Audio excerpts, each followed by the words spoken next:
7:15 on a Tuesday morning, my wife texted me from the lakeside diner. "You don't need to ask where I am. Stop inquiring." Sitting two booths behind her, my coffee had grown cold. The sizzle of Earl's grill echoed behind the counter as grease popped in the morning stillness. Crunching beneath someone's boots by the door was the remnant salt from the previous night's freeze.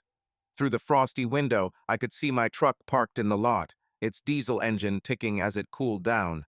Diane occupied a corner booth with Marcus Vance, the developer. Her red coat adorned the vinyl seat.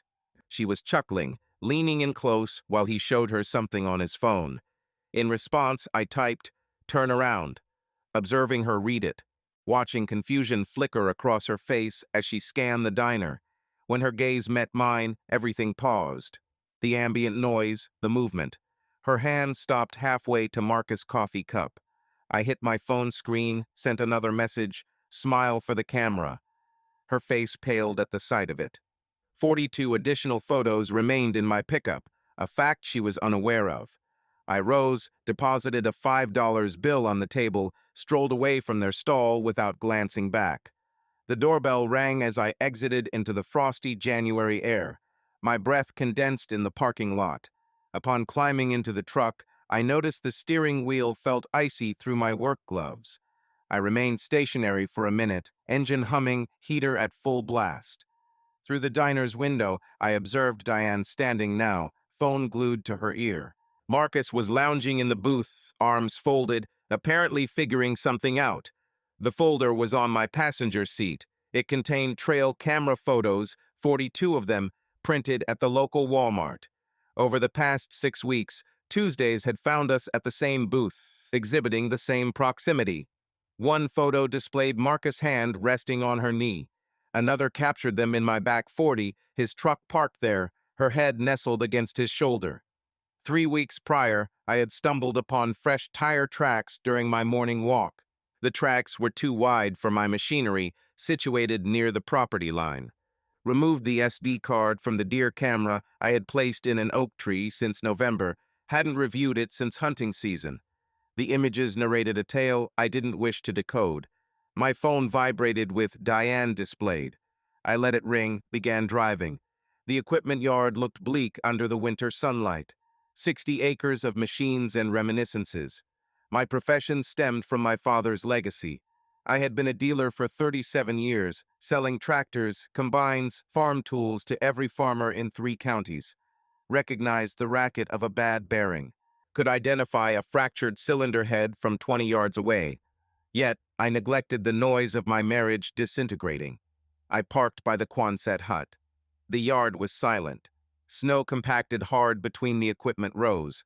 A crow croaked from the grain silo, its call muted in the frosty air.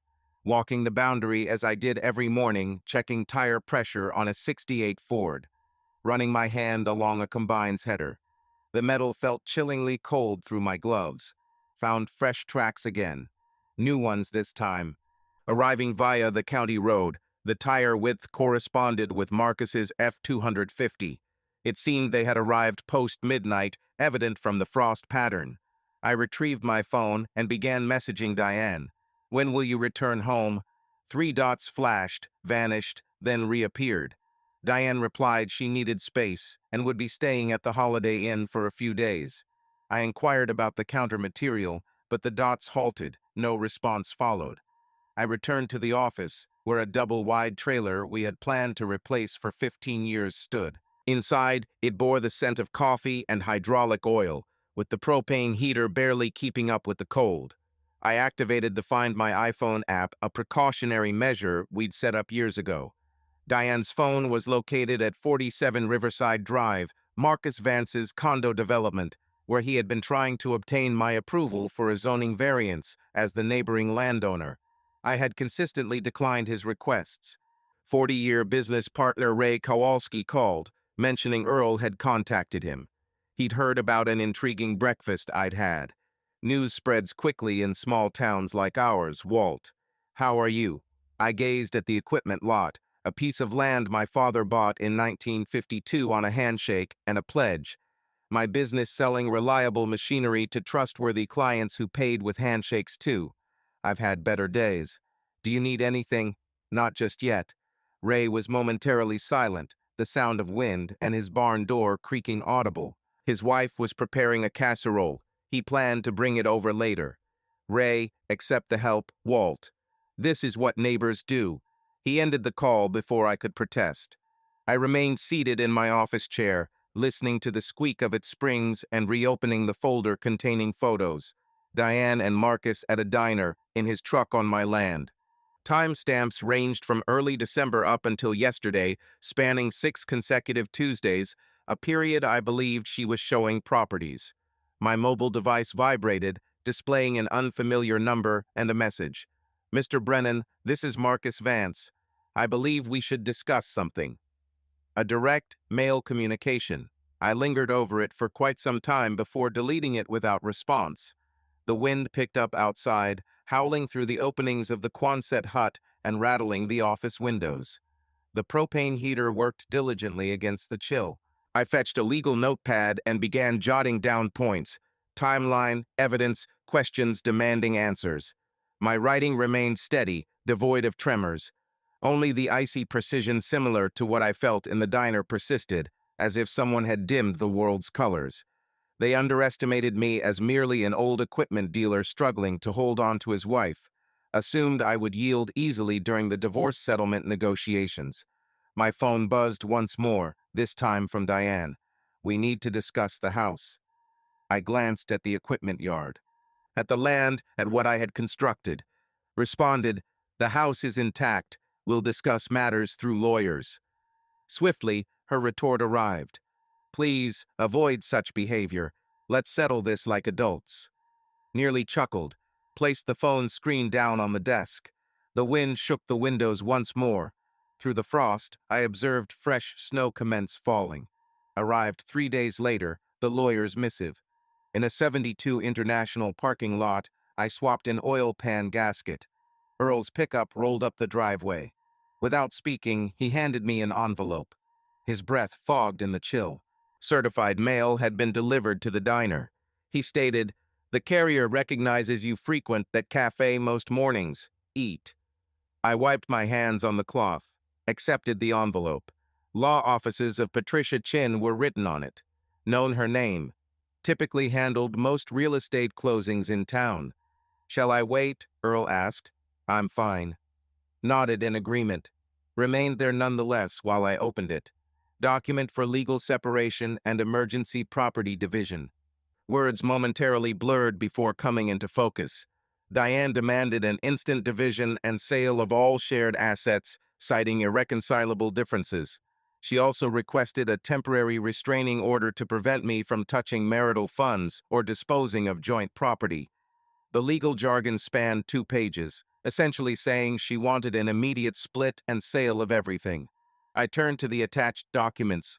A property deed amendment dated January 7th, 3 weeks ago, was found bearing my signature, but not one I recognized as mine. Walt? Earl's voice echoed from afar. I lifted my gaze. The sky was a heavy gray, weighing down. It was snowing again, small flakes that stung upon impact. I need to make a call, I said. Earl took the letter, read it. His jaw stiffened. This was signed when you were ill. No, I didn't sign it. He gently refolded the letter and returned it. My cousin's a lawyer. You'll keep quiet and allow others to assist. That's what you ought to do. He made his way towards his truck, paused. Diane entered the diner this morning, acted as if nothing had transpired. Did she say anything? I inquired about your presence. I informed her that I hadn't seen you. Earl got into his truck. As far as I'm concerned, I haven't. He drove away, the gravel crunching beneath his tires. I remained in the lot, holding the letter. The wind sliced through my work clothes, dispersing the scent of diesel, cold metal, and impending snow. A semi-truck rolled by on the county road, its Jake brake growling. My phone rang. Unknown caller, I replied. This is Patricia Chen, representing your wife in the separation proceedings. I wanted to contact you personally before things get hostile. Things are already hostile. I understand you're upset, Mr. Brennan heir, Mrs. Brennan. We're still married. Pause. Then, with caution, Mrs. Brennan, we're in the process of separation. Brennan is showing understanding regarding the equal distribution of assets. She's not demanding alimony. Instead, she seeks a straightforward 50/50ths division and the freedom to progress. This is commendable. However, Mr. Brennan denies having signed the deed amendment. There seems to be a dispute over its authenticity. The notary stamp on it appears genuine. Mr. Brennan is suggesting that his signature might have been forged. He claims he was ill in bed with the flu on January 7th and did not sign anything. Proof of this could potentially be found. The attorney advises caution, mentioning that contesting this matter in court could lead to high costs and lengthy proceedings. Mrs. Brennan is proposing a reasonable settlement, which he suggests Mr. Brennan should carefully consider. He indicates his intention to hire his own legal representation. The attorney warns about the gravity of forgery accusations, but acknowledges Mr. Brennan's right to do so. If you can't back up your claims, it might affect how the court views your reliability in future proceedings. She cut off the call without waiting for my response. I stood there, cold, holding the phone in one hand and a letter in the other as the snow intensified, covering the equipment, blurring the sharp lines of metal and rubber. A new truck pulled into the lot, not Earl's. It was a black F-250 with chrome additions. Marcus Vance stepped out, his hands tucked away. "Walt," he said, "we need to discuss something." "I don't see why," I replied. Well, this situation escalated. Diane and it was unexpected. We didn't plan it. You were on my property, conducting a land survey." His face changed, first surprise, then caution. "I'm not aware of what you're referring to." "There was a trail camera by the oak tree. Caught you on tape. December 19th, marking survey stakes on my Northwest 40. He quickly regained composure. "I was examining boundary lines for zoning variances. It's a routine part of property evaluations for adjacent land assessments. At 12 o'clock, I managed to work when possible. It seems you've been firm about refusing meetings during office hours." I moved nearer, within sniffing distance of his cologne mixed with diesel exhaust. "Keep off my property." "Well," he replied, "it may not be your property for long," he smirked. "Diane co-owns half, and she's eager to sell." He returned to his truck, started it, and slowly backed out, as if he was already the owner. The snowfall intensified. I retreated into the office, cranked up the heat, and phoned the first lawyer I could find. The lawyer recommended by Earl's cousin couldn't meet me for 2 weeks. I scheduled the appointment nonetheless, ended the call, and remained seated, staring at the legal documents scattered on my desk. A vehicle entered the lot, not a truck this time. A silver Lexus sedan with Ohio plates, not familiar to me. The passenger door opened. A woman emerged, around 40 years old, dressed in a long coat and boots suitable for city streets, not construction sites. She navigated cautiously through the snow, halted upon spotting me at the office window. It took me a complete 5 seconds to recognize her. Charlie, my daughter, was in the lot, hands stuffed into pockets, breath fogging. For 20 feet of frozen ground, we remained fixed, our encounter having transpired 5 years prior and 5 years since she last spoke to me. She'd grown tired of playing second fiddle to the business, fed up with my preference for tractors over Christmas dinners, disheartened by being the daughter of a man who gauged time by equipment sales and planting seasons. Most of her observations held true. "Hello, father." I stepped outside. We stood there, uncomfortable, neither advancing closer. Snowflakes drifted between us. "Earl called you," I said. "He believed you might require aid, specialized help." Charlie was a forensic accountant, employed by a firm in Cleveland that focused on financial investigations, earning a decent income by unraveling corporate fraud and insurance scams. "I can manage it myself." "Have you reviewed a financial disclosure statement lately, disputed a forged title, handled a contentious property division? I've been preoccupied with tractor sales. I understand your response. It appears Mom has filed for separation, and there could be some inconsistencies in the paperwork," she said. "Can I see those documents?" I hesitated, as Charlie and I had not parted amicably. She had accused me of prioritizing the business over her, to which I had responded by explaining the demands of sustaining a lasting endeavor. We both said things we couldn't take back, but here she is now, offering assistance whether I wanted it or not. Come inside. It's chilly. The office reeked of old coffee and hydraulic fluid. Charlie made a face but remained silent. I gave her the lawyer's letter, the deed amendment, and the petition. She perused the document silently, snapping images of each page with her deft fingers. Upon completion, she scrutinized the signature on the deed, her gaze sharp. This signature, she pointed out, isn't quite correct. Notice the loop in the W? Yours doesn't loop like that, and the pressure is off. The forger was right-handed. You're left-handed. I scrutinized the document, realizing I hadn't noticed before. You can discern all that? I asked, astonished. That's my profession, she replied, but here's the predicament. To validate this in court requires hiring a handwriting expert, obtaining your medical records from January 7th, and deposing the notary. It's costly and time-consuming. She placed the document down. She knows that. She's betting on you lacking the resources or the will to contest. She'd be mistaken, Charlie smiled softly, wistfully. Yes, I understood that. She strolled towards the window, gazing out at the expansive equipment lot. I'd forgotten how extensive this place is, how much you constructed here. Your grandfather initiated it. I merely continued the legacy. She glanced behind her. Earl shared information about the developer and Mom with me, but I remained silent. I apologize, Father. I know you cared for her deeply. I pondered Diane in the diner booth, sharing laughter with Marcus, the photographs in my truck, and the years of our lives being whittled down to legal jargon and property division. Yes, I replied. Indeed, it seems that way. Charlie retrieved her laptop, placing it on my desk. I require access to your financial records, bank statements, property documents, anything you have filed away. Why? If Mom falsified one signature, she might have done so with others. And if she's working with this developer, there could be other transactions, funds moving around, potential property deals.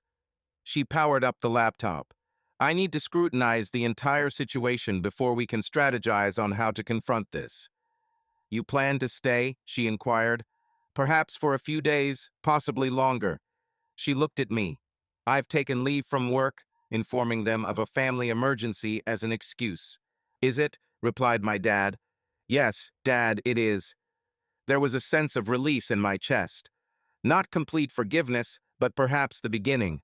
A stopover holiday lies ahead. I'll remain at home if that suits you. The house, where I had been alone for 3 days, echoed with emptiness without Diane. Your old room is still intact. The bed may be dusty. I can deal with dust. She opened a desk drawer and began sifting through files, locating our joint bank statements and photographing them as well. Her phone vibrated. She looked at it, her expression altering. What? I logged into Mom's iCloud, a shared account for family photos. She turned the laptop towards me. Dad, you need to see this. On the screen was a folder labeled Advanced Development LLC. Inside were numerous files, property surveys, financial forecasts, and a document named Brennan Equipment Lot, Subdivision Proposal. Charlie had been preparing this for months, as stated by her. For the following 2 days, she immersed herself in spreadsheets, working out of the kitchen, with her laptop open and printer constantly producing bank statements and property records. I made sure to keep my distance, managed the business, and ensured its smooth operation. On the 3rd day, Marcus Vance reappeared. At that moment, I was underneath a combine, replacing a worn belt. As his shadow fell upon the concrete, I emerged, wiped my hands. You're trespassing on my property, I warned him. This isn't a visit out of courtesy. He raised a manila folder. I require your signature on a septic easement permit for a standard development project procedure. As the neighboring landowner, county regulations mandate your approval. What development project are you referring to? I asked. The one that Charlie and I have been planning, 48 residential units on the northwest parcel, he replied with a smile. She didn't mention it. That property isn't for sale. Initially, half of it is Diane's property, and she's keen on liquidating her resources. He placed the file on the workbench. The permit is merely a formality. The septic lines will follow the boundary line of the property. Legally, I require your approval. I opened the file. It contains a standard county form, filled with technical jargon about drainage and soil permeability. The signature area at the bottom lies empty. I won't sign anything. If you don't, I'll request a court order. A judge can enforce your cooperation if you're causing problems. He leaned against the workbench. But that takes time and money. It would be simpler for everyone if you just signed. Depart. He raised his hands. I'm trying to be reasonable here, Walt. Your marriage is over. Accept it. Sign the documents, claim your share, and depart. I said, depart. He left the file, walked towards his truck with a purpose, climbed in, and remained for a moment, making a call. Then he drove off. I stood gripping the permit, cold fury inside me. My phone rang, an unknown number. Mr. Brennan, this is Jennifer Oakes from the county clerk's office. I'm phoning about your septic easement permit application. You didn't submit one. Pause. Sir, I see approval here. Arrived this morning. Permit number C2024-0847. Never signed anything, though. The notary stamp is legitimate. The same notary who handled your property deed amendment last month. Papers shuffled. Is there an issue with the permit? I shut my eyes. Who submitted the application? Marcus Vance, representing Vance Development, LLC. More paper shuffling. You're listed as a co-applicant. Your signature's here. When was it filed? January 23rd. Approved this morning, following the usual 10-day review. Yes, 10 days ago, directly after the deed amendment. I need a copy of that application with your signature. I can send it by mail. I'll retrieve it myself today. I ended the call. Contact Charlie now. An hour later at the courthouse, she found me confronting a troubling issue. Jennifer Oakes, a visibly anxious woman in her 50s, presented a file. Charlie scrutinized every page, revealing an application, approval, and signature that didn't belong to me. This is fraud, he whispered. Jennifer paled. After confirming the notary seal's validity, I initiated action. Who's the notary? She responded. Sarah Whitmore. She manages most commercial permits. Another file was pulled, revealing the same notary on a deed amendment. Charlie suggested we visit her office on Main Street. We entered a small storefront between a hardware store and tax preparer, Sarah Whitmore's office. Upon seeing us, recognition and fear flashed across her face. Miss Brennan, she said, what can I do for you? You notarized 2 documents with my signature, a deed amendment and a septic permit, was my reply. She asserted that I didn't sign either document. However, she claimed to have seen me sign both times, stating that notaries do this, they witness signatures. She asked when I had signed them, to which I responded that I was sick in bed on January 7th and in Cleveland picking up parts on the 23rd, the dates of the deed and permit respectively. I showed her a receipt as proof. She seemed doubtful, suggesting that maybe I was mistaken. After all, I handle numerous documents weekly. You're lying, Charlie declared firmly. You notarized forged signatures. That's a felony. Sarah sat down abruptly. I didn't know they were forged, she insisted. Marcus brought them in, saying you had already signed and just needed the notarization. She reminded me that my role as a notary is to witness the signing, which is essential to the purpose of a notary. In a moment of vulnerability, I revealed that I was paid $500, explaining that it was needed from my daughter's medical bills. He claimed it was merely a technicality, that you'd consented to everything earlier. Charlie had taken photographs of Sarah's notary seal and license number, among other details. We're filing a report with the county, Charlie stated emphatically. Sarah's voice faltered as she spoke. I stand to lose my license, my business. I made a mistake. Charlie retorted repeatedly. You've committed fraud. As we departed, snow resumed falling, small flakes melting upon contact with the ground. She'll testify, Charlie asserted. When faced with prison as an alternative, she will cooperate, he said. My phone rang again. Diane, we need to discuss. I plan to submit an amended petition tomorrow. Don't make this more complicated than it needs to be. Upon showing him, I explained that the amended petition likely meant adding new information, another tactic to pressure me. Charlie's jaw clenched. She was unaware of our discovery of the notary and the evidence we had of forgery. She wasn't informed yet. My phone rang a second time then. This time it was Earl. Diane's attorney is in the diner, questioning people about your behavior, suggesting you've been acting unusually paranoid. He's concerned about your mental capacity, making me uneasy. Charlie read over my shoulder and explained they are trying to portray you as unstable before the hearing. A text from Earl arrived. He mentioned that the diner is packed with people, implying Diane intends for everyone to hear her concerns.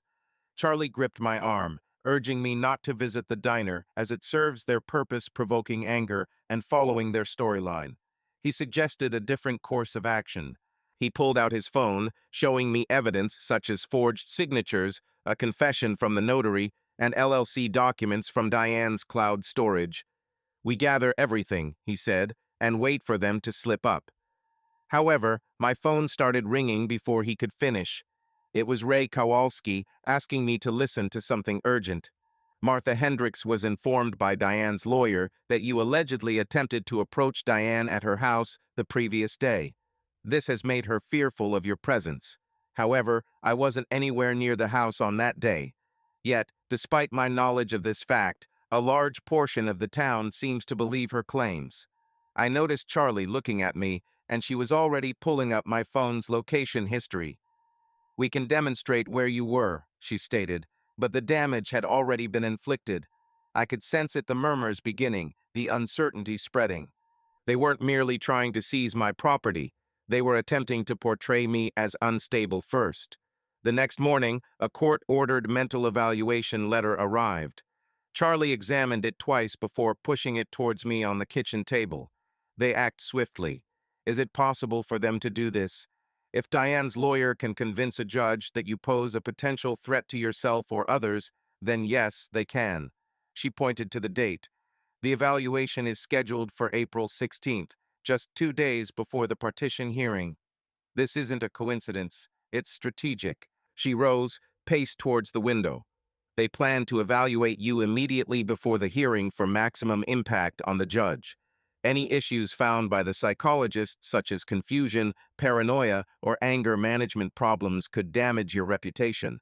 However, I understand your situation.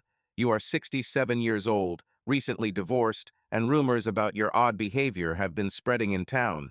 The truth doesn't matter. What matters is what they can make appear true. You pondered over the letter from Dr. T. Patricia Morrison, a licensed clinical psychologist, dated April 16th at 9 a.m. What should I do? Show up, comply, and disprove them. Charlie sat back down, and in the time leading up to then, we must strengthen our defense. The following morning was crisp and frosty. As always, I walked the lot, inspecting equipment and searching for signs of frost damage on the exposed hydraulics. The air carried a diesel and frozen earth scent. A robin called from the grain silo, marking the first one heard this year. Spring was approaching, even if it didn't seem that way yet. Charlie emerged from the house, carrying 2 coffee cups. She's been residing here for a week now. Her rental car sat next to my truck, Ohio plates dusted with snow. Insomnia kept me awake. I asked if she was all right. Jet lag or this place perhaps. Even before dawn, it remains quiet. She offered me a cup. I'd forgotten how peaceful it is here. We stood side by side, watching the sun rise over the tree line. The field extended east towards the county road, blanketed with old snow. In about 6 weeks, it would turn brown with mud. 6 more weeks later, it would sprout green with planting. You used to assist me in inspecting equipment, I mentioned. When you were young, I'd lift you up so you could examine the oil. Yes, I recalled. You allowed me to hold the dipstick. It made me feel significant. I was significant. She gazed at me. Significant enough for you to attend my college graduation, yet you couldn't make it. A sale was scheduled that day. Buyer was arriving from Michigan. I understand, Dad. You clarified it then. She shifted her focus back to the fields. I'm not raising this issue as an argument. I was recalling, that's all. We stood in quietude. A vehicle rumbled along the country road. Far-off engine rumble. Your mother was the one who planted those lilacs. I gestured towards the shrubs near the fence. They remain barren currently, but they will bloom soon. Purple against the backdrop of spring green. The year after we got married, you commented that every house should have something lovely. Are you going to maintain them? I pondered. About Diane's fingers in the soil, planting. About 41 years of mornings like this. Coffee enjoyed together before the day began in silence. Yes, I replied. I'll preserve them. They remain beautiful despite her absence. Charlie offered a faint smile. Genuine, nonetheless. That's development, Dad. What do you mean? Being able to distinguish the item from the person who bestowed it upon you. We completed our coffee. Charlie retreated indoors to focus on the financial analysis. I strolled around the property, inspecting tie rods on an old Ford, examining the clutch on a Massey Ferguson. Found fresh tire tracks once more, the same pattern as Marcus's vehicle. Emerging from the rural expanse, tracking through the snow towards the public roadway, I took out my phone and dialed Ray. Do you still have those trail cameras left over from hunting season? Indeed, what for? I require them, every last one. By midday, I had affixed 6 of them across our land. One on an oak tree watching over the backlands, another on the equipment shed, a third guarding the main gate, a fourth on the Quonset hut, and 2 more along the fence line where Marcus's tire marks were visible. Activated by motion, time-stamped, high-resolution images would document any return. Ray assisted me in installing the final one, scaling a ladder to attach it on the barn. You're creating evidence, he stated. I'm defending what belongs to me. Agreed. He descended. However, Ray added, the upcoming auction for the Henderson estate. What about that? Could you arrange another one right after? For liquidating equipment. Advertise it in the papers, make it legitimate. I regarded him in silence. Why would I do that? If Diane believes you're financially strained and selling assets, she could grow impatient, potentially making a mistake. A suggestion: to catch her off guard, give her what she desires, which can be sneaky but is strategically sound. Ray pondered, loaded the ladder into his truck, and drove away. In the parking lot, I contemplated. My phone vibrated with a message from Charlie. Dad, come see this. Entering the house, I found Diane with her laptop open, filled with Marcus's LLC financial spreadsheets. He's highly leveraged, using 3 properties to fund the residential development. She highlighted a line of figures, explaining that he needed your land for the project to succeed. Without it, he faced bankruptcy. This isn't just about Diane, it's about his survival. She then displayed another document revealing a $15,000 payment made on March 10th to an offshore account. Intriguingly, she questioned, whose account? The situation is unclear due to offshore banking complications. It seems odd that your permit was approved on March 10th, raising suspicions about possible bribery. I wonder if he bribed the clerk. A payment of $15,000 was made just as an unprecedented permit was approved. She saved the files, and there's a need to investigate further. This situation appears to go beyond forgery and is indicative of bribery fraud. If we can prove it, Marcus won't just lose his development deal. He'll face criminal charges. I looked out at the lot, my father's life's work, protected for 67 years. Keep digging. Over the next week, the smear campaign intensified. Martha Hendricks stopped responding to calls, and the Toledo parts supplier demanded upfront payment instead of our usual net 30 terms. A comment was left on the equipment lot's Facebook page suggesting difficulties doing business here. Proceed with caution. Charlie meticulously recorded every occurrence, constructed a chronology of character defamation. They aimed to make you appear untrustworthy in court. Earl remained faithful, declined to serve Diane at the diner when she appeared, informed others that Walt Brennan was the most reliable person he had known for 3 decades. However, Earl was just one voice amidst a whispering smear campaign. The psychiatric evaluation was set for 6 days from now. On a Wednesday afternoon, Ray arrived with a bottle of whiskey and grim tidings. Diane came to inquire about you. He inquired if the bankruptcy filing was genuine, asked about the auction date. What did you tell her? That it's on April 18th at 10 a.m. He filled 2 fingers into coffee mugs. She appeared keen on the inventory list. However, there is no such list. I know that you know that. But I submitted the paperwork with the county this morning, making it official. He pushed a newspaper towards me, marking the classifieds in red. Brennan equipment liquidation, scheduled for April 18th at 10. I read it twice, realizing you had followed through. As promised, you were right. He took a sip of his whiskey. We waited to see who would respond. Entering the room, Charlie noticed the paper. This is hazardous, he warned. It's a trap, Ray asserted. If Diane and Marcus suspect Walt's in dire straits, if they think he's selling everything, they will come. Their instincts won't let them resist. And when they appear, then we'll know for sure that they're partners in this. This isn't merely an affair, it's a conspiracy. Ray fixed his gaze on me. Are those trail cameras of yours still operational? Yes, they are, 24/7. Good, because I wager Marcus has been to your property more than once. And if we can catch him trespassing, coupled with forgery and bribery, he won't be able to escape punishment. He didn't need to, Ray implied. Charlie activated the offshore account 3 days later.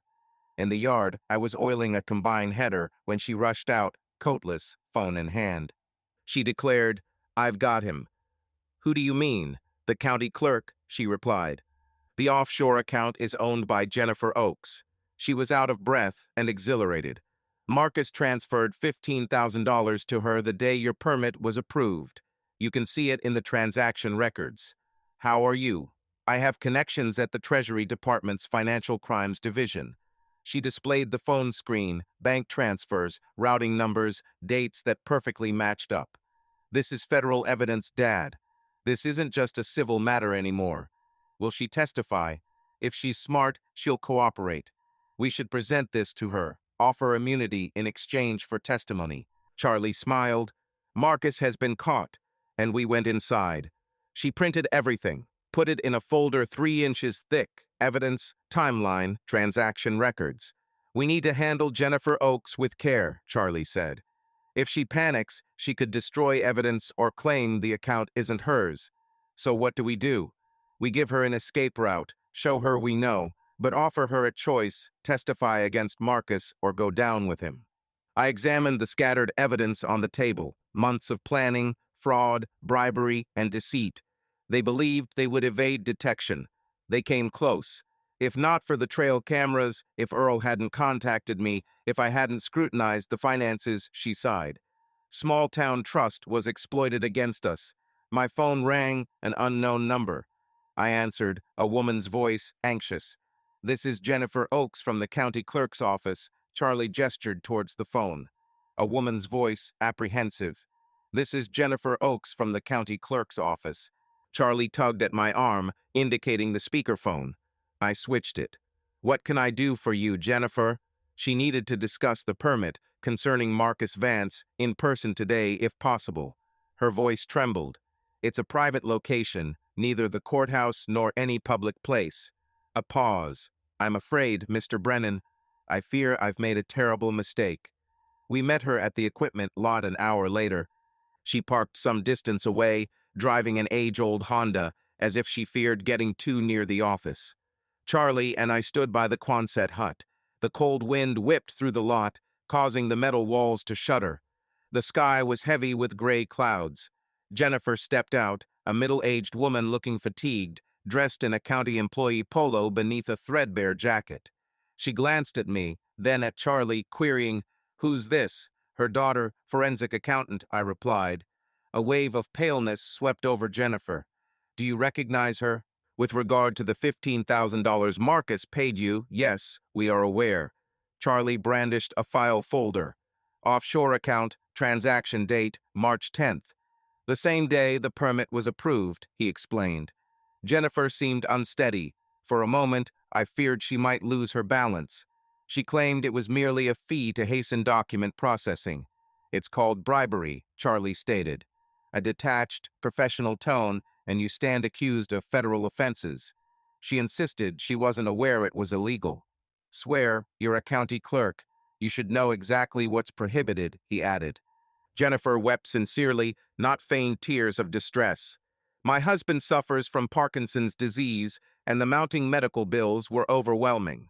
Marcus was aware of this predicament, offering help which I naively accepted. Charlie watched Jennifer with an analytical gaze, as if calculating. She eventually spoke. We can provide a solution for you. Testify against Marcus, she suggested. Reveal the truth about the bribery, the backdated permit, and everything else. In return, we will advocate for immunity.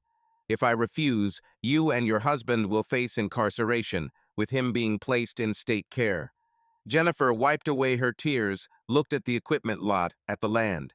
She was told I wouldn't resist, that I was merely an old man who would accept whatever deal they proposed. She scoffed, bitterly. He was wrong. When asked if she would testify, she nodded slowly in defeat. Yes. Later that day, Charlie took Jennifer to a lawyer known from Cleveland who specialized in witness protection and immunity deals. Returning home, it was past nightfall. I found myself in the kitchen, scrutinizing images from the trail cameras. Marcus's truck, time-stamped at 2:17 am, 3 nights prior, was spotted patrolling the property boundary with surveying tools, installing markers. How did things go? I inquired. Charlie prepared coffee, slumped heavily into a seat. She'll testify, but her father, her spouse, she paused, started anew. He's wretched, truly vile. Suffering from late-stage Parkinson's, he's unable to feed himself. Alone, she's been managing everything due to their lack of funds for in-home care. Yet, that doesn't absolve her actions. I comprehend, but if she faces prison time, he will be transferred to a state facility. Such places are. They're where people go to perish gradually. Pondering, I met her gaze. What do you mean?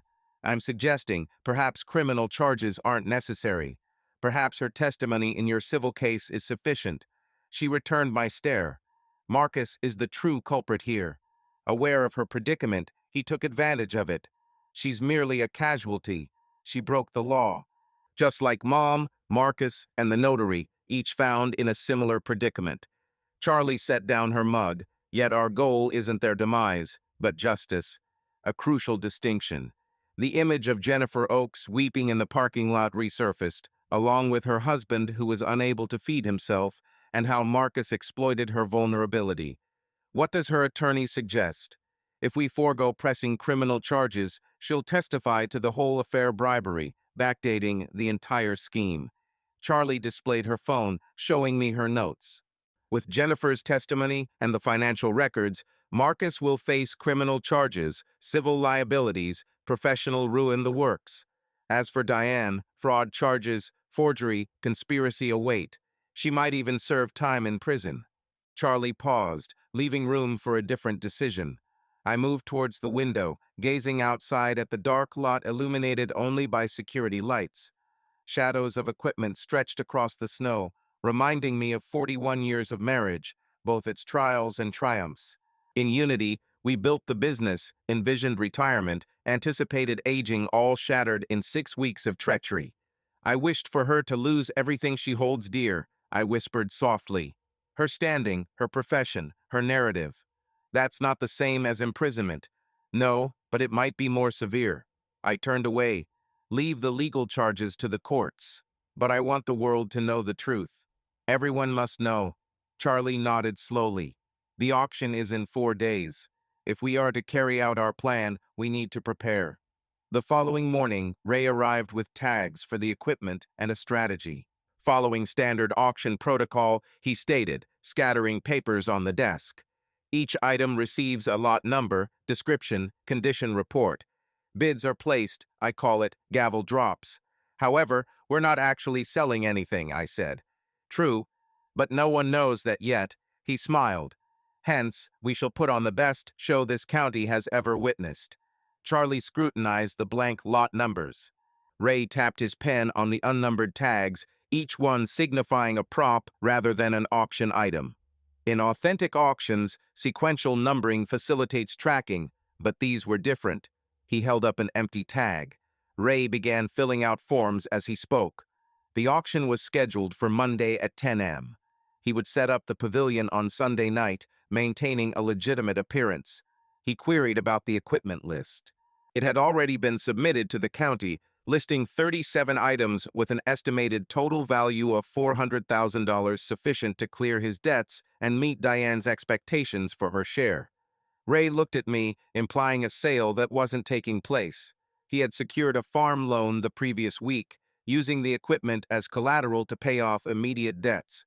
Thus, he was solvent. Charlie took out her phone, jotting down notes. If not selling, what was the purpose of these preparations? She called them breadcrumbs, hints meant for those perceptive enough to spot them.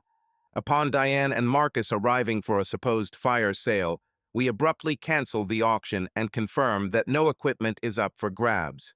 Ray's countenance turned stern, and I presented the footage from the trail camera as proof of our claims, alongside other evidence. Ray addressed Charlie, asking if he had the financial records at hand, all of them, including bribery payments, LLC transactions, and Diane's account transfers, all of which were properly documented and proven. Furthermore, Jennifer Oakes would be present to testify if necessary. Ray collected the blank tags before standing up, giving us 4 days to ensure a flawless execution, as we only get one chance. After he departed, Charlie and I remained in our quiet office, the propane heater clicking softly and the wind shaking the windows. My daughter, Charlie, felt compelled to share something with me. She spoke cautiously when she said that once this situation is resolved and the auction takes place, revealing the truth would cause pain. She carefully chose her words, explaining that the entire town would become aware of our actions, and everyone I've done business with for the past 40 years would hear the details. Aware of your mother's infidelity, the forgery, everything I understand. Some might show pity, some will gossip, and others may view you as an old man who couldn't maintain his wife's interest. I know that too. Yet you persist. Why? I pondered. About the land, the legacy of my grandfather's business founded on a handshake. 41 years of cultivating something significant. The other choice is allowing them to rewrite history, making me a villain, a victim, or a fool. Outside, I gazed at the equipment lot through the window. This land acknowledges those who cherished it and those who sought to exploit it. I wish for others to remember this too. Charlie smiled, both sad and proud. My grandpa would have addressed this with a shotgun and a shovel. A different era. She rose, stretched, and will handle it with spreadsheets and subpoenas, less dramatic but effective. My phone vibrated. A message from Diane. Heard about the auction. I'm sorry it came to this. If you require guidance with the transition, let me know. I demonstrated the process to Charlie. She believes she has triumphed. Charlie stated, let her believe so. I erased the content. For another 3 days, the sun was sinking beyond the horizon. The chill in the air was growing, yet the sense of spring was in the atmosphere, in the shifting light, in the increasing number of robin songs. 3 more days until the snow thawed and the truth surfaced. The auction pavilion was constructed Sunday night. Ray and his team labored under spotlights, assembling the aluminum structure, hanging banners, arranging foldable seats. By midnight, it appeared legitimate and genuine. I assisted where possible, moved chairs, laid power cords for the sound system, checked the microphone. Approximately how many people do you think will attend? I inquired from Ray. For a liquidation sale, such quality equipment, he estimated the area, suggesting a possibility of over 100. Maybe more. That's quite a number of onlookers. And that's the plan. He tapped the gavel against the podium 3 times, creating crisp sounds that reverberated across the site. On Monday morning, Charlie arrived with coffee and a projector for the photos. She set it up behind the podium, intending to run it from her laptop. Dad voiced concerns about potential file corruption, but she assured him, having professional experience for 8 years, there would be no such issue. A clear image from a trail camera emerged on the screen. Marcus Vance, timestamped 3:17 a.m., marking his presence on the Northwest 40. Satisfied, I said it was enough. By 9:30, Trucks began arriving with farmers I had sold equipment to and dealers from nearby counties, as well as unfamiliar faces drawn by a classified ad. At 9:45, a black F-250 pulled into the lot. Marcus Vance and Diane stepped out. They arrived together. Earl approached my side, acknowledging the presence of Marcus Vance, but I instructed him to let them stay and watch. 10 o'clock sharp, Ray ascended the stage. The audience quieted, filling roughly 120 folding chairs and standing along the perimeters. Ladies and gentlemen, thank you for your attendance. Ray's voice echoed over the speakers. Prior to our commencement, Mr. Brennan has a statement. I made my way to the podium. My hands remained composed. The 6-week-old fury within me had solidified into something frosty and lucid. I spotted Diane in the third row. She seemed self-assured, victorious, as if she'd already cashed her share. Thank you all for coming, I said. The microphone crackled, regained composure. I am grateful for your backing during this challenging period. Sympathetic murmurs arose. Nods ensued. However, I must be truthful. This auction will not take place. Shock washed over the crowd. Befuddlement filled their faces. There's no bankruptcy. No liquidation. The equipment is not for sale. I paused. This charade was orchestrated to demonstrate something. Diane's expression transformed. Marcus began to rise. For the past 2 months, my wife and her business partner have been attempting to swindle this land from me. They've used forgery, bribery, and a strategic plan to discredit me, making it easier for them to force a sale that's liable, Marcus asserted. I signaled Charlie, who then switched on the projector. A picture emerged on the screen depicting my wife and Marcus at the diner, time-stamped. These were from trail cameras on my property, as mentioned earlier. Activated by motion, they were time-stamped, strategically placed after I discovered unusual tire tracks. The following image showed Marcus on my land at 2 m, armed with surveying equipment that's trespassing, someone remarked. Correct, I agreed. The subsequent photo depicted Marcus setting boundary markers. He was surveying my land for a development project without approval or notification. Now standing, Diane pleaded with Walt to halt this. Charlie then displayed the forged deed on the screen.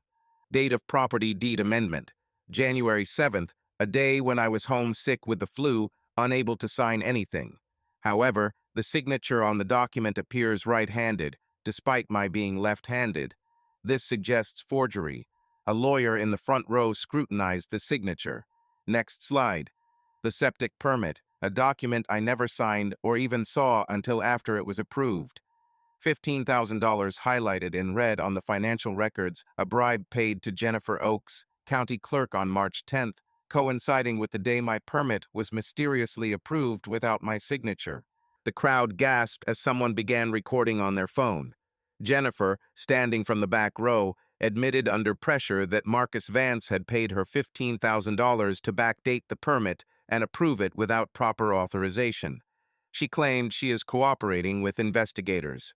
As Marcus moved towards the exit, Jennifer confirmed his involvement in the incident. 2 deputies positioned themselves before him.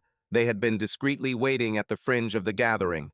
One of them, Vance, spoke up, "We require you to accompany us." The crowd dispersed.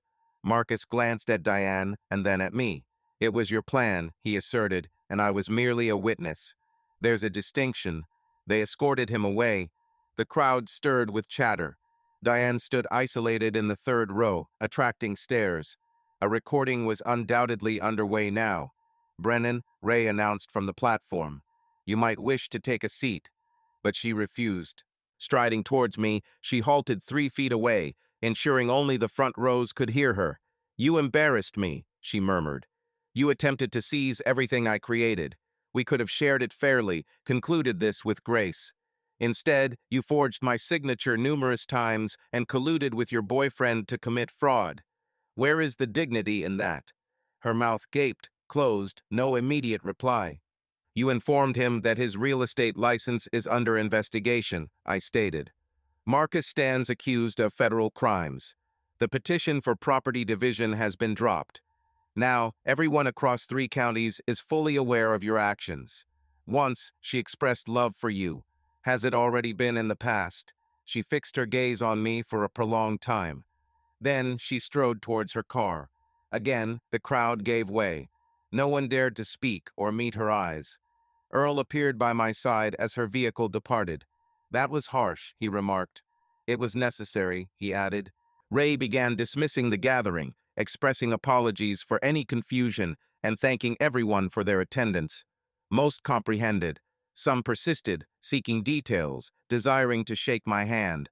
You took the right course of action, a farmer commented. One cannot allow such actions to go unchecked. Charlie started packing up the projector. We may receive a call from Diane's attorney. Let them contact us. And Mother might. She paused. Forget about it. What does might mean now? Nothing. It no longer matters. She watched as the crowd dissipated. In small towns, it seems everyone's an observer. How do I endure this? Just as any challenge, by choosing what holds more value, privacy or transparency. I glanced at the equipment lot, at the land. I opted for truth. 2 hours later, I was in my office when Ray entered with documents. Jennifer Oakes formally declared her statement. Prosecutors now have all they require. Well then, he placed the folder on my desk. Marcus will be arraigned tomorrow, charged with fraud, bribery, and conspiracy, facing 5 to 10 years. As for Diane, her attorney contacted us. She wishes to finalize the divorce without contest. She'll retain only personal belongings, relinquishing all property rights from the marriage. I should have felt triumphant. Instead, I just felt exhausted. What about the mental examination? The judge discarded the competency motion after reviewing today's evidence. Ray grinned. It appears organizing a complex legal operation proves one's sanity. Charlie entered the doorframe. The prosecutor requests a meeting tomorrow to discuss testimony for Marcus's trial. I'll be present. She hesitated. Dad, are you all right? Wait a month before asking. She acknowledged. Comprehensible. Returned to her computer. Diving into her spreadsheets, organizing data for the lawyers. Ray prepared to depart. Hesitated at the door. For 40 years, I've known you, Walt. Never witnessed such resistance from you. Not necessary. He donned his hat. Recall never crossing you in this manner. After he exited, I remained solitary in the office. The heater hummed intermittently. Beyond the window, the sun was sinking. The vacant lot lay before me now, the auction pavilion being dismantled. My phone vibrated. An unknown caller. Nearly ignored it. Mr. Brennan. This is Tom Whitfield, a farmer from Madison County. A pause. I've learned about your wife's predicament with a developer today. Information travels swiftly. Agriculture community, he coughed. The matter at hand is that I am facing a similar challenge. A developer is attempting to evict me from my property, employing legal intimidation to make me appear unfit. I considered if you could possibly discuss this, share your insights. I gazed upon the plot, the land my father purchased through a handshake deal. The land I've worked tirelessly to protect. Yes, I replied. I am open to that. 3 weeks later, in the courthouse hearing, Judge Rebecca Morrison presided, a woman in her 60s who hails from farm country and has no tolerance for deceit. She reviewed the evidence in silence. Forged signatures, trail camera images, financial records, Jennifer Oakes' sworn testimony.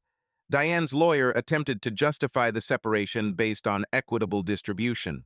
The judge intervened. Your client collaborated in defrauding Mr. Brennan of property acquired during the marriage through forgery and bribery. That is considered marital misconduct. The judge then looked at Diane over her glasses. I am denying the petition with prejudice. Brennan retains absolute control over all shared assets. Mrs. Brennan waives any right to assert a claim. Judge, that's my decision. That's my decision. Charlie and I stepped out into the April sunshine. The courthouse steps were comfortably warm. Daffodils bloomed in planters near the entrance, their bright yellow contrasting against the gray stone. It's finished, Charlie stated. What else remains? I remained silent, unsure of how to express that endings aren't always tidy. That 41 years didn't simply vanish because a judge approved papers. We returned to the parking lot. Charlie had already extended her stay twice now, working remotely and sleeping in her childhood room. She mentioned considering houses nearby, perhaps maintaining a week-long residence. We'll see. Marcus Vance's development company filed for bankruptcy 2 days after his arrest. The commercial properties he'd used to fund the residential project were auctioned off. Ray oversaw the sale, stating that banks received little in return. Marcus confessed to fraud and bribery, receiving a 7-year sentence in federal prison, with parole eligibility at 5 years. His attorney attempted to plead for leniency based on it being his first offense, his status as a family man, and ties to the community. However, the prosecutor highlighted 3 other farmers Marcus had coerced into selling, transforming the case from a one-time offense to a recurring pattern. The judge displayed no mercy. The day after the court hearing, Diane departed town. A witness spotted her at a Columbus bus station headed eastward. She neglected to provide a new address or bid farewell. Her real estate license was permanently revoked due to her actions against her own spouse. I anticipated feeling contentment, even triumph. Instead, I felt hollow. May arrived gently and warmly, the mud season receded, leaving the fields ready for planting. I spent mornings on the tractor, scattering seed, listening to the engine roar, birds chirp, and wind rustle through the growing trees. Charlie contributed when she could, utilized her vacation time from the firm, admitted she had forgotten the joy of manual labor. Our conversations were scarce during work hours, unnecessary as we merely navigated the rows, turned at boundary lines, continued onward. The lilacs bloomed during the second week of May, adorned with their characteristic purple and sweet aroma, exactly as Diane intended when she planted them 3 decades ago. I contemplated trimming them, considered eliminating that recollection, but they were beautiful and enduring beyond the pain. One morning, I discovered Charlie standing by the bushes, coffee in hand, gazing at the flowers. "Are you keeping them?" she asked upon my approach. "Yes." "Why?" "Because they persist. They're flourishing.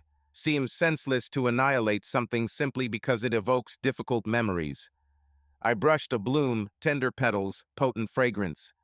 "Your mother planted these, but they are not hers anymore. They are merely lilacs." Charlie smiled. "That's quite enlightened, Dad." In the stillness of the morning, a tractor rumbling on the county road marked our silence as we stood together, gazing at fields that reached out to the horizon. Charlie voiced her thoughts. "I'm contemplating relocating, not here but nearby, possibly Dayton. I can commute to Cleveland when needed."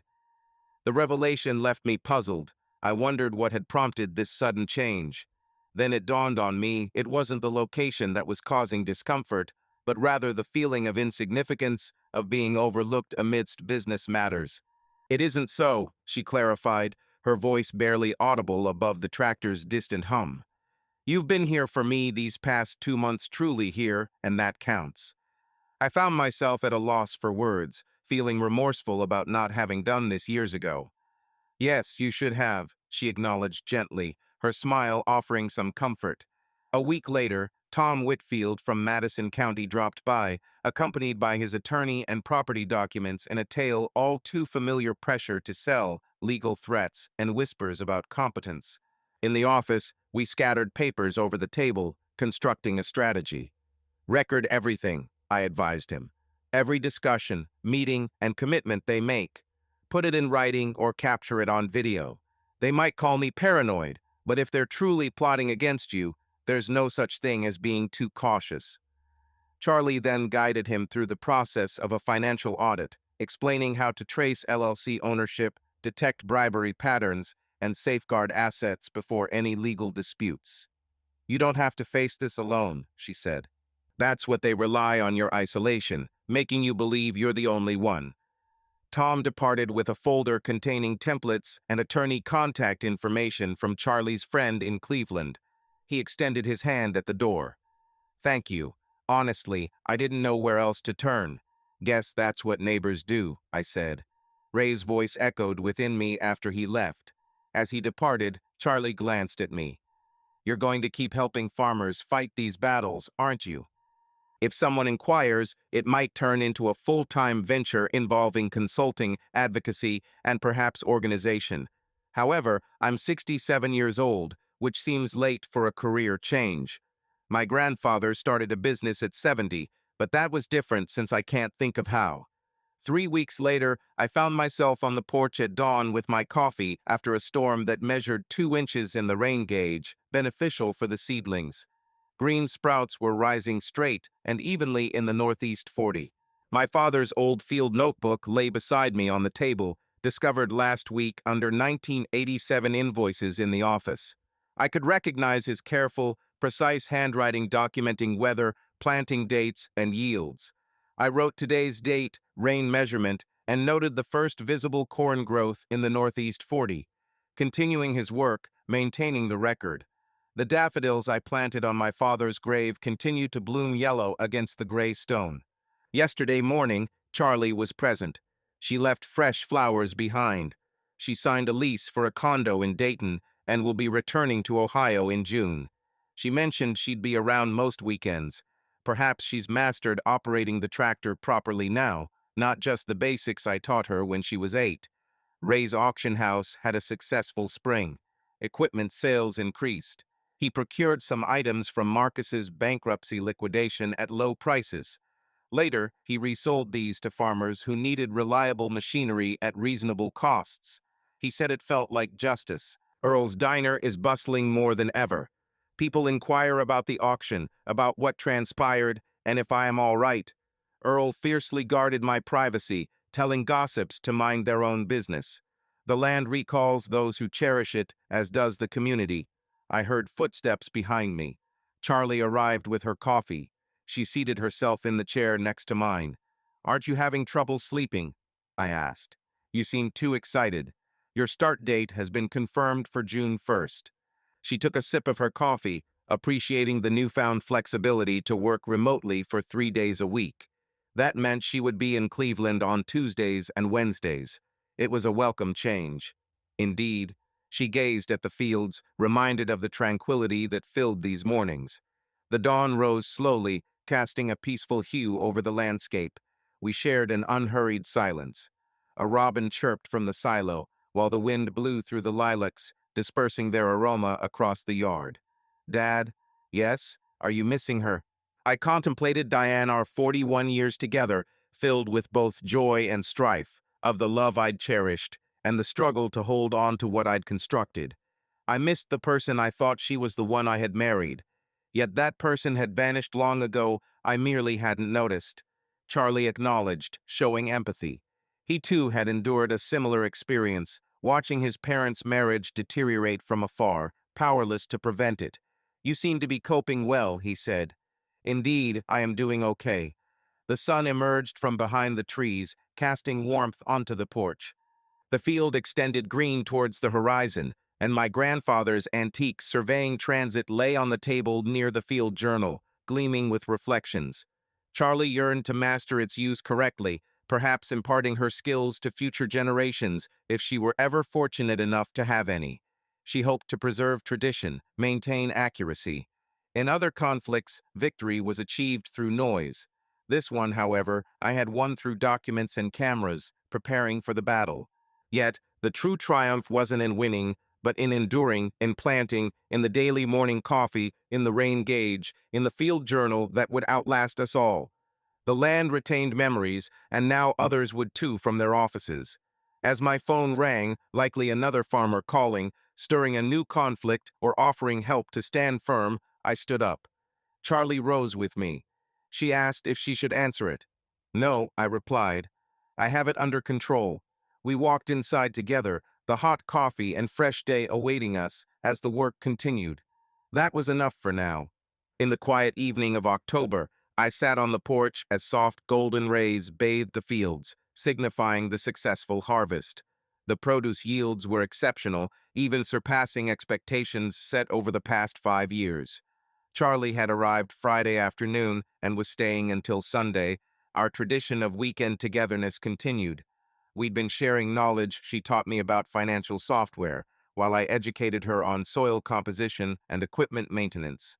This intergenerational exchange was proving beneficial. Ray had visited earlier with news. Another farmer needed aid, under threat from a developer employing similar unscrupulous methods as Marcus. He sought my advice. I agreed to consult. The work seemed to find me, or perhaps I found it myself. In total, 3 farmers have been saved so far, all fighting to preserve land that had belonged to their families for generations.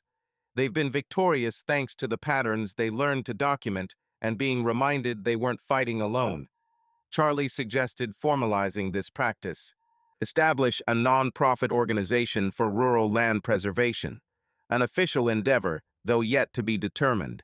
The lilacs had bloomed twice this year, an early summer reflowering in late summer, an unusual but not unheard of occurrence. They were no longer Diane's. They were now part of the landscape, beautiful, resilient, and thriving.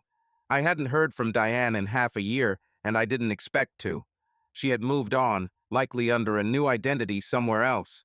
Starting over is what people do. I too have started over, but this time I stayed put instead of leaving. The screen door squeaked as Charlie emerged with 2 glasses of iced tea, offering me one. We sat side by side, watching the sun sink towards the trees. Tom Whitfield called, he won his case, and the developer withdrew all claims. Good news indeed. He wishes to compensate you. Tell him to donate it to the Land Conservancy. Your father, you could transform this into a business. It's not a business, it's neighbors helping neighbors. I took a sip of the tea, sweet and refreshing, just as it should be. She didn't contest my sentiments. Smiling and shaking her head, she paid no mind to the truck rumbling down the country road. The noise dissipated into the tranquil evening. Crickets began their melody. The air carried a scent of freshly cut hay, cooling earth, and an imminent frost. Charlie inquired, "Are you content, Dad?" I pondered, contemplating the land, the work, the mornings on Sundays with my daughter, sharing coffee and mapping out our week. "Yes," I replied. "Indeed I am." She gently grasped my hand, then released it. We continued to sit in the encroaching darkness.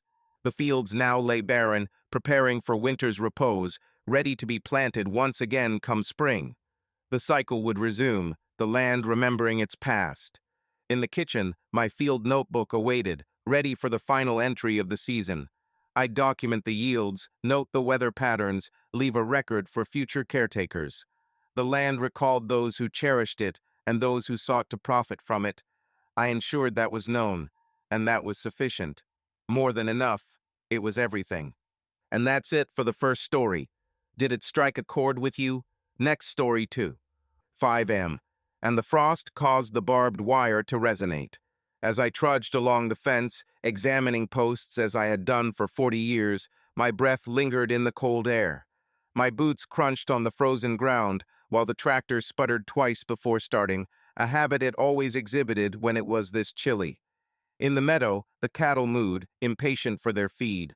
A few of the split rail sections required repair, which I would address after the holidays. 12 hours later, I entered the VFW hall for the New Year's Eve dance.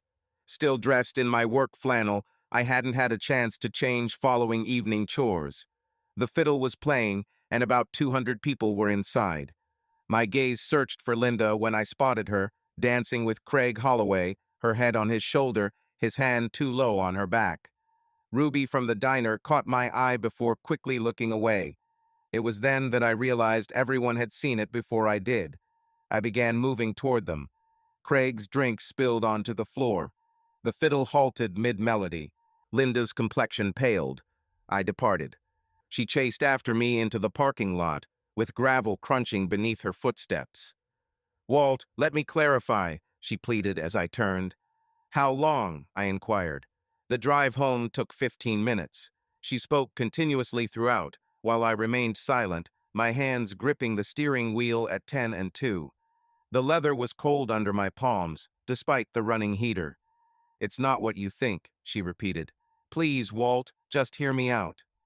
Upon reaching our driveway, I switched off the engine, creating an unexpected quietness that felt like a suspended breath. In the kitchen, the Christmas lights still adorned the window, their twinkling having been a sight when we left for the dance.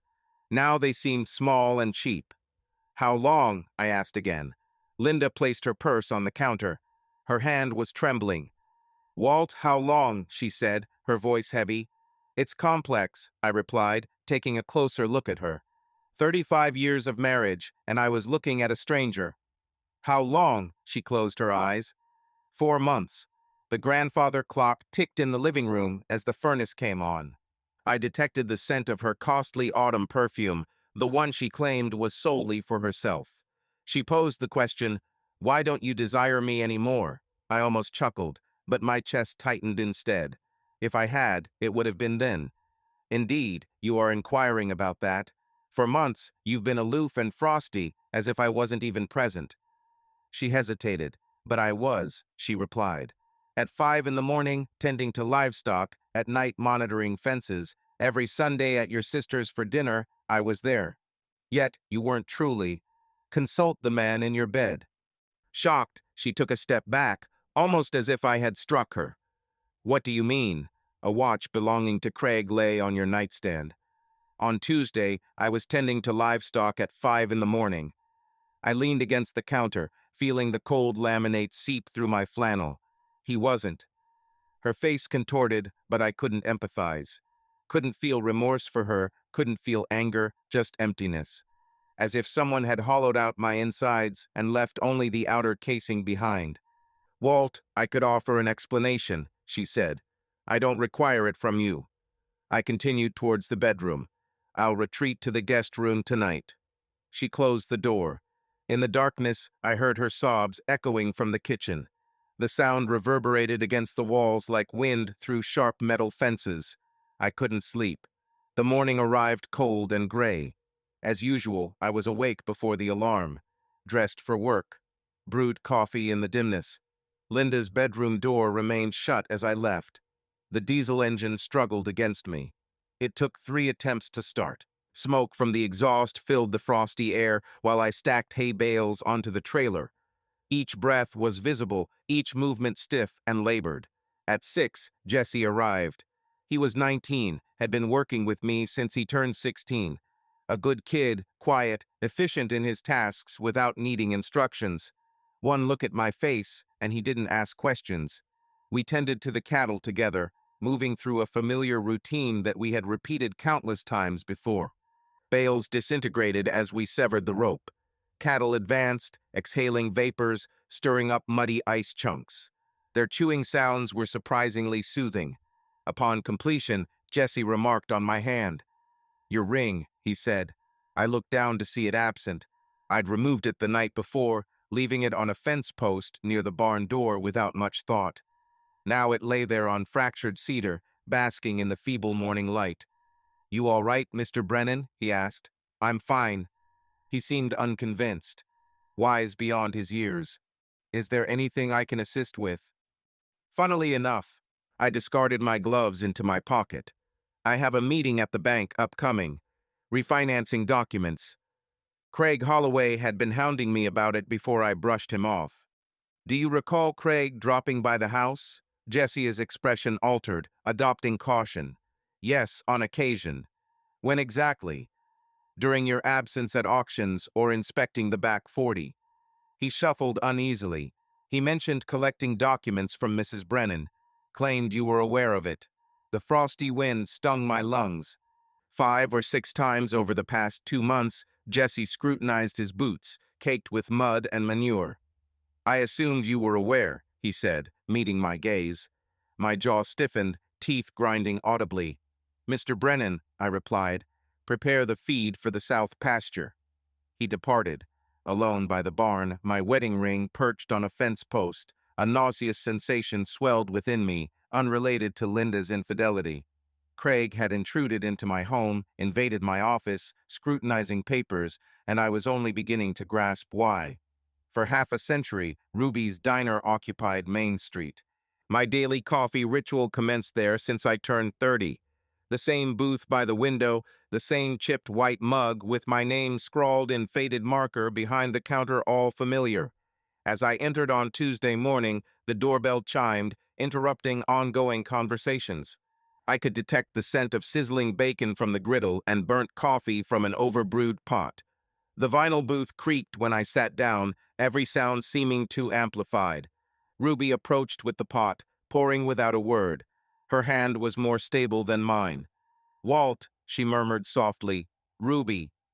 There was more she wanted to express in her eyes, but she merely refilled my mug and stepped away. The booth behind me hummed with life again. It was two ranchers I'd known for decades, not attempting to keep their voices down. Can't believe Linda Brennan with that developer man. Walt deserves better than that. Perhaps he wasn't fulfilling her needs. A soft chuckle echoed from an elderly man. The coffee scorched my throat. I focused on the window, watching the frost patterns dissolve where sunlight touched the glass. Ruby reappeared, leaning close, her voice barely audible above a whisper. Disregard them. She cast a quick glance towards the entrance, then returned her gaze to me. You left your mug undisturbed as she informed you about Craig's inquiries regarding water rights on your property, mentioning that he's even drafted plans. She continued pouring coffee into your nearly full cup. Seems the county clerk's office and surveyors have been involved, with stakes marking a development site, suggesting his curiosity is about the location of your aquifer. This has been ongoing for at least half a year. In surprise, you asked if you were unaware, to which she responded affirmatively. She cautiously looked around before advising you to speak with Thomas at the bank, implying there might be some irregularities there too. First National Bank of Millbrook, a structure that has stood since 1947, is where Thomas has been the manager for 23 years. We've handled your ranch loans together since he started, mostly on a handshake basis, with paperwork following. Upon your arrival, he was already in his office, the door closed and blinds drawn. You found it unusual, right?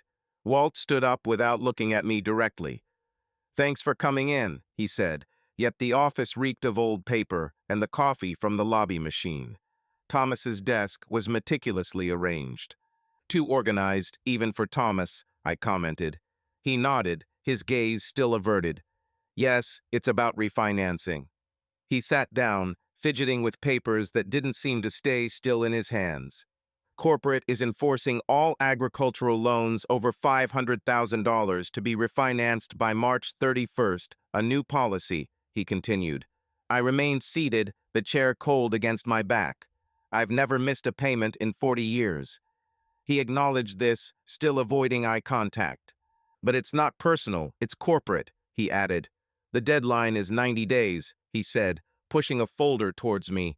I have the paperwork here. Most of it's routine, but there's a water rights easement that needs your signature. A knot formed in my chest at the mention of water rights. He showed me the folder, stating I should merely examine and put my signature. I drew nearer to inspect the document, realizing my name was already written there and a space for my signature filled in, bearing a resemblance to my handwriting. Thomas eventually lifted his gaze, noticing my expression. I hadn't affixed my signature to this one. The color drained from his face. What? I gestured toward the signature. Look at it. That's not my signature. I retrieved my wallet from my back pocket and presented my driver's license and an old ranch receipt for comparison. Observe the distinction. He recognized the discrepancy upon seeing it. His Adam's apple visibly bobbed when he swallowed. Walt, He tried to reclaim the document, pulling it back towards himself. He studied it cautiously, as if fearing it might attack him. However, this document supposedly arrived through routine channels, with Craig Holloway submitting it for processing. He said you'd signed it at his office, claiming both of you were business partners on. We weren't partners. My tone was monotone and stern.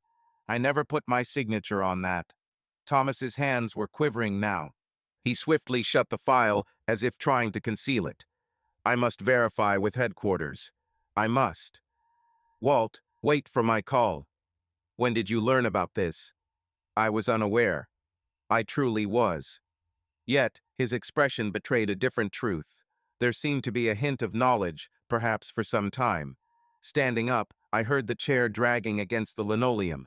That document indicates Craig obtained water rights over my aquifer, the one beneath the 400 acres that my great-grandfather homesteaded in 1889. Walt, what's the value of that water, Thomas? He avoided my gaze, instead focusing on his neatly arranged papers and pens. For the project he's proposing. In a barely audible tone, he replied, approximately $4 million, possibly more. The heater switched on, heating the room, but I felt a chill deep within. Contact me after you've consulted with headquarters. I left from my truck before my hands began to tremble. In the cab, engine idled, breath misting window. Bank building glared at me through frost layers. Linda's affair wasn't the most painful part. They were taking my land while also taking my wife. Hank McAllister resided in a two-story Victorian on Elm Street. He practiced law there for 4 decades before retiring, keeping his office on the ground floor due to his attachment to books. At 4 in the afternoon, I knocked. The porch boards groaned beneath my boots. Smelled wood smoke from his fireplace within crackling. He opened the door, cardigan and glasses, reading glasses perched. One glance at my face, he stepped aside. Enter, Walt. His office remained as it always was, walls lined with books, papers and stacks seemingly chaotic yet orderly, a desk older than us both, scarred oak under green banker's light. The chair across from it still bore the crack in its seat that I inflicted when I was 16. "Do you want coffee or something more potent?" he inquired. "Coffee is fine." He poured from a pot that had an aroma suggesting it hadn't been touched since midday. He handed me a mug emblazoned with the Rotary Club logo, now barely discernible. He settled behind his desk, cradling his own cup. "You appear exhausted," he commented. "Lynn has been involved romantically with someone else." He set down his coffee without looking surprised. Small town, I suppose he already knew. "I'm sorry, Walt. That's not the reason for my visit." I retrieved a photocopy of the easement document from my coat pocket and placed it on his desk. A bank-related matter had presented this, but I hadn't put my signature there. He moved closer to inspect the document. From his desk drawer, he produced a magnifying glass old school, like in movies. After a lengthy examination, he remained silent. "Could I see your driver's license?" he asked eventually.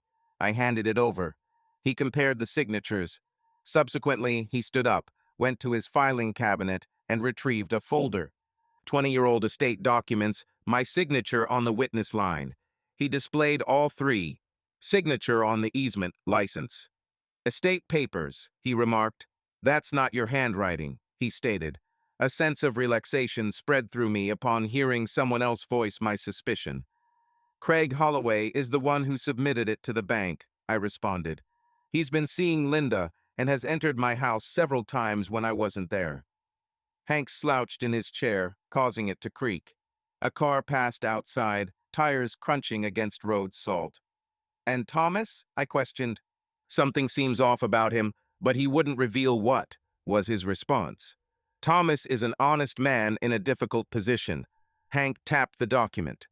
"This is fraud, Walt. It's a felony." Proving it, he hesitated. "It will take effort," he said. "How much effort?" "Handwriting analysis, timeline documentation, identifying others who knew." He looked at me over his reading glasses. "It'll cost money." "I can." He stopped my objection with a wave. "Your father rescued my farm in '83, offering a loan when the bank denied me. I owe him for this." He opened his desk drawer, took out a whiskey bottle and glasses, and said, "Now share everything with me." Linda appeared on Thursday. I was by the barn, repairing the broken fence section due to the cold snap. The split rail had split completely. It required replacement. I heard her car on the gravel. I didn't turn around. "Walt." I continued my work. I measured the new post against the old one. The fresh cedar smelled clean where I had cut it. "I only need some clothes, some belongings. I'm okay."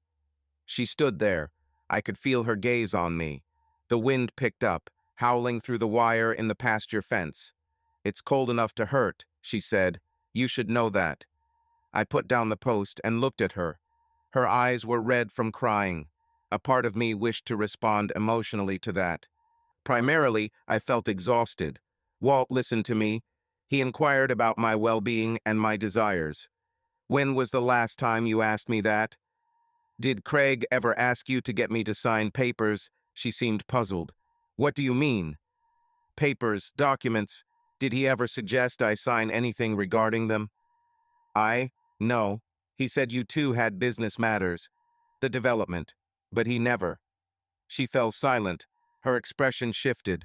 Why are you asking? I inserted the post into the hole I dug. Gather your belongings, Linda. Everything. Walt, please. 35 years together. That should mean something. I did.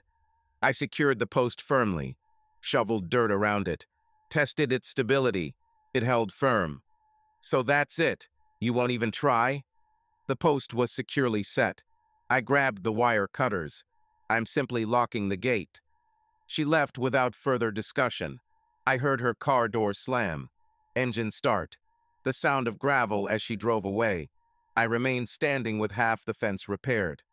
50-pound bags of cattle supplement filled the back of my truck, their molasses and grain scent filling the air with each lift. The wind blew fiercely as I worked, cattle bellowing for their evening feed nearby. On Tuesday morning, Craig found me at the feed store. He wore city clothes beneath a fleece vest and stood next to his expensive leather-seated truck, which had never known hard labor. I'm sorry, he said about Linda, his voice barely audible over the wind. It wasn't supposed to happen. Dale Morrison, standing by the propane tanks, pretended not to watch as word of our encounter would quickly spread throughout town. Finished? I asked, straightening up and turning to face him. I want to make things right, he added, stepping closer. Attempted a smile. You're around 62, right? You've served your time. Time for relaxation. Paused. I'd like to purchase your property. Reasonable price. 1.2 million. You could retire. Travel. Linda had always dreamt of. He halted upon seeing my expression. It's a fair offer, Walt. What's the value with water rights? His smile waned slightly. Irrelevant. Answer me. And Walt, by the way, you attempted to forge my signature. Had your wife facilitate your access to my office. My tone remained calm, unwavering. What's the property worth? He glanced around. Dale was certainly listening now. Craig whispered, perhaps suggesting 4 million with development. But that's including. So you're offering me a third of its value for land you tried to steal. His expression transformed. The amiable facade vanished. Beneath was something harsher, desperate. Sign the contract, Walt. You have 60 days before the bank takes possession. You can't afford lawyers. Do you think Hank McAllister could assist you? He's been retired for 5 years. Perhaps he can't recall civil procedure details anymore. A chill in the air caused me to shiver. My fingers yearned to clench into fists, but I resisted. Craig spoke, moving toward his truck. Consider it, he said. 1.2 million. You walk away scot-free or engage in a battle and potentially lose everything. He departed. The diesel engine growled, tires crunching on gravel. Dale appeared, offering assistance with my remaining bags. After we finished, he wiped his hands on his pants. In your defense, he said, I'm on your side. This was little comfort, but it was something. The town council meeting was set for the second Tuesday in March. The hall could accommodate about 200 people if they stood close together. That evening, every seat was taken. I arrived early, settling at the back, away from others. Metal folding chairs were cold through my pants. The room reeked of old coffee and floor wax, buzzing fluorescent lights overhead. Ruby entered and sat beside me without a word. I took a seat as people streamed in, some acknowledging me while others avoided eye contact. The tension in the room was palpable, evident by where individuals chose to sit. Craig's development was expected to create 40 jobs, making it a significant topic for this small town. Linda arrived early and settled into her seat 3 rows up from the middle section. I noticed her shorter haircut only now. Accompanied by an attorney from Billings, Craig entered wearing an expensive suit and carrying a costly briefcase, possibly more than my truck's worth. They took their seats near the council table. The meeting began with discussions on the county budget and zoning updates, typical agenda items that caused people to zone out. As I waited anxiously, my heart pounded against my ribcage. At last, the chairman called Craig's name. He stood up gracefully, displaying confidence as he walked to the podium, his folder filled with plans, spreading them out like cards. Thank you for your time, he said. Enthusiastic about unveiling the Millbrook Valley Development Plan, 200 homes, community center, possible retail spots, a $4 million investment for our town.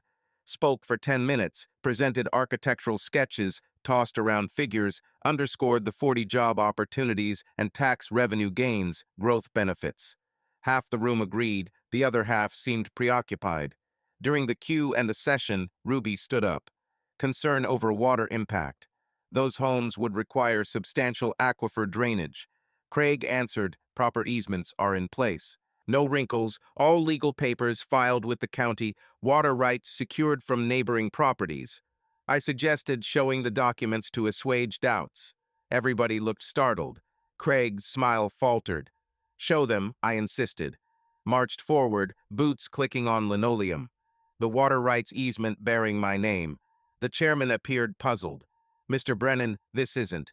He claimed papers showing I granted him access to my aquifer. I halted at the front row, finding Linda facing me. Her complexion was pale. Papers bearing my signature, yet I hadn't put it there.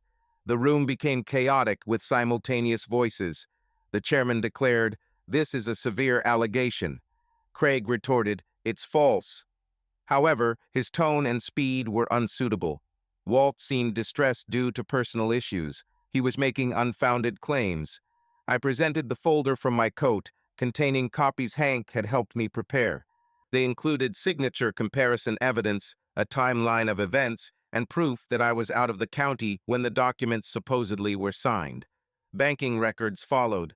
Craig's lawyer rose, beginning to discuss protocol, the improper location, and defamation. But the harm was already inflicted. The uncertainty in people's expressions was evident. Linda stood up, her voice breaking through the din. She looked directly at Craig. "What did you do?" "Linda, not now." "What did you do?" Her voice trembled as she repeated her question. "Walt claimed you needed papers signed. You permitted entrance into the house, then his office. You mentioned partnership papers. You said—" Her expression altered. She seemed to comprehend. "Oh my God," she breathed quietly. "You deceived me." The room fell silent. The sound of a heater and a phone vibrating could be heard. "This is ridiculous," Craig stated, but sweat appeared on his brow now. "I possess legal documents, filed with the county. This is just a formality." Walter seems puzzled about what he signed. "I didn't sign anything," I replied. The gathering disintegrated into turmoil. The chairman tried to restore order. Craig and his attorney collected papers. Linda retreated, her hands covering her face. I exited, reaching the parking lot before the courier found me. Walter Brennan, a young man, looked apologetic. "Yes." He gave me an envelope. "Certified mail." "I'm sorry, sir." I opened it, standing outside in the cold.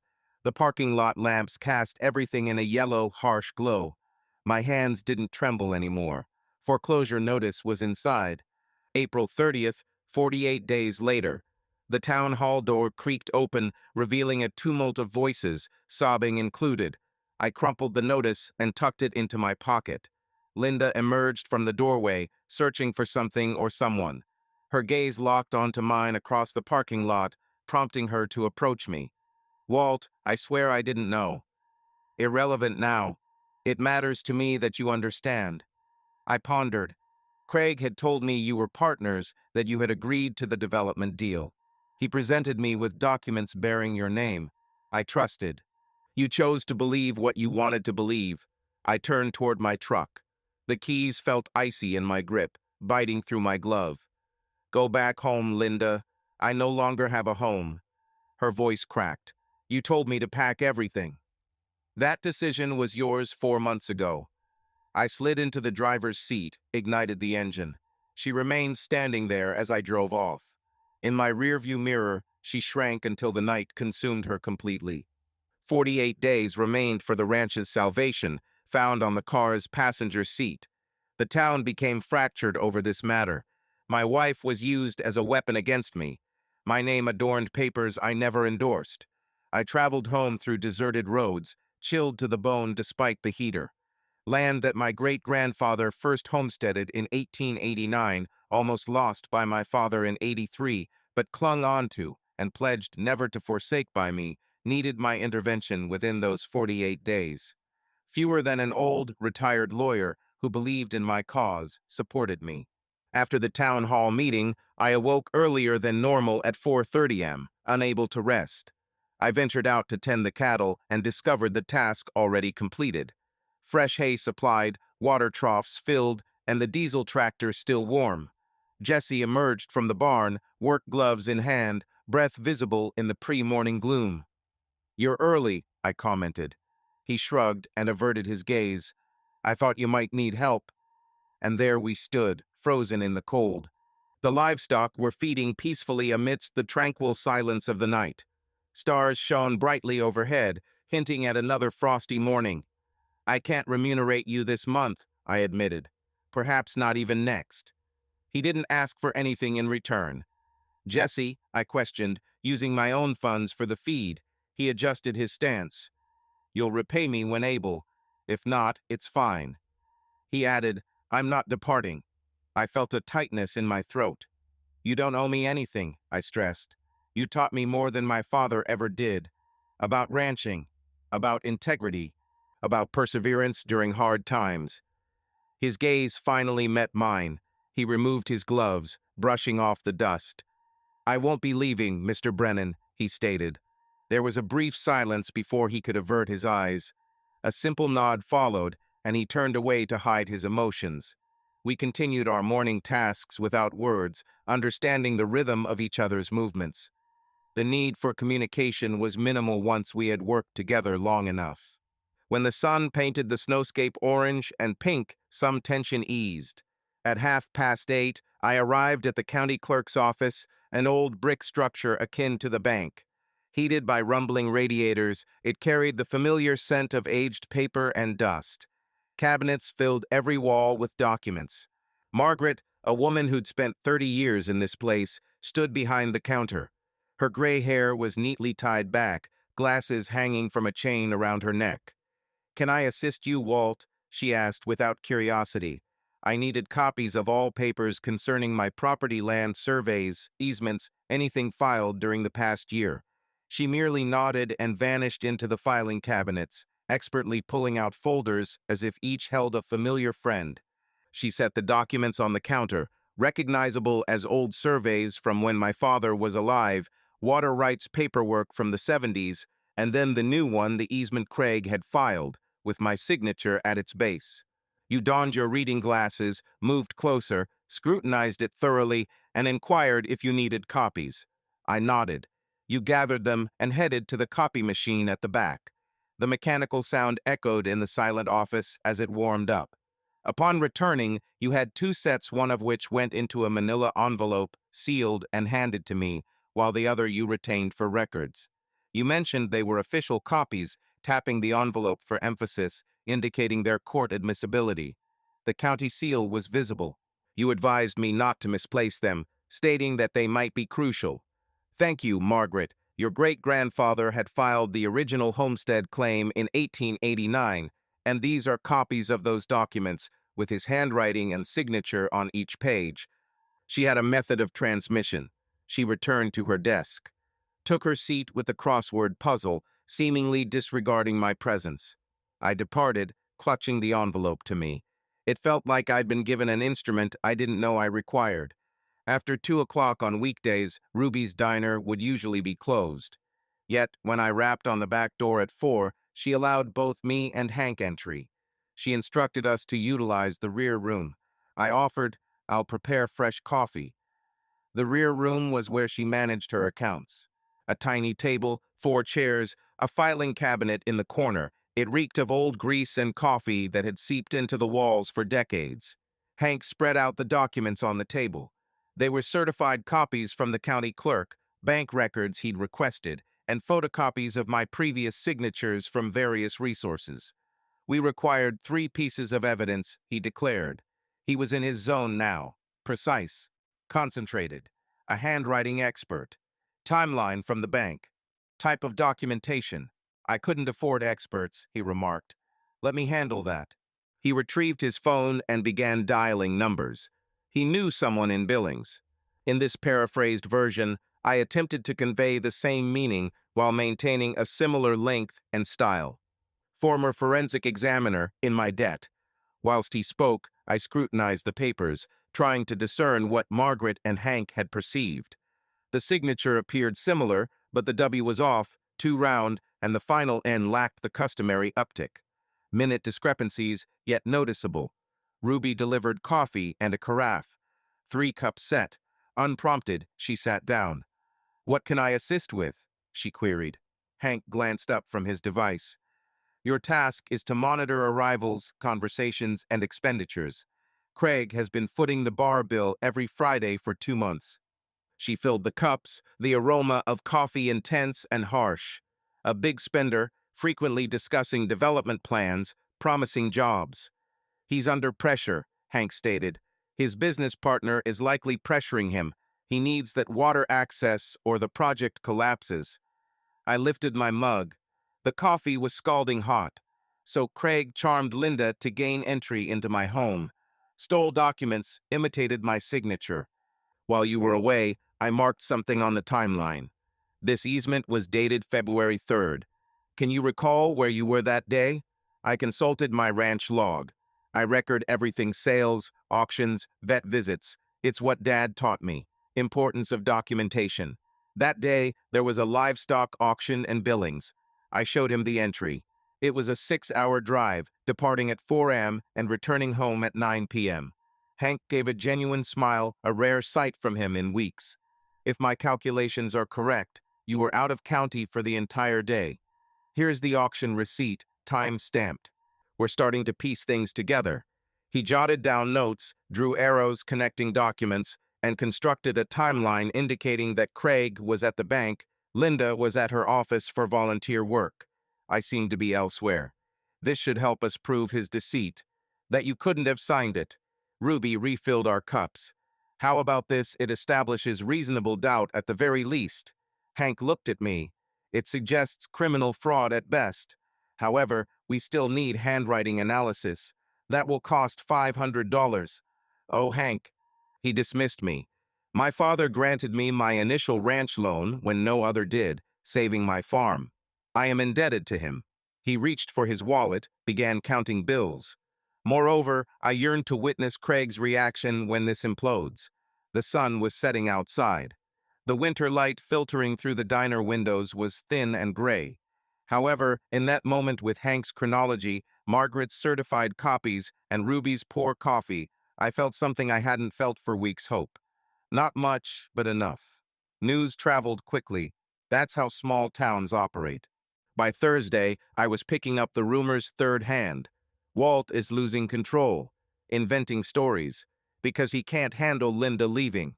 I overheard their conversation at the feed store when I came around the corner near the seed display unnoticed. The air was filled with burlap and fertilizer scent. They mentioned he had been drinking, one said, neglecting the livestock properly. Craig claimed he tried to help. Purchased the property to allow Walt to retire honorably. Silence fell over them as I walked past. Their faces turned red. Outside, I loaded my truck in silence.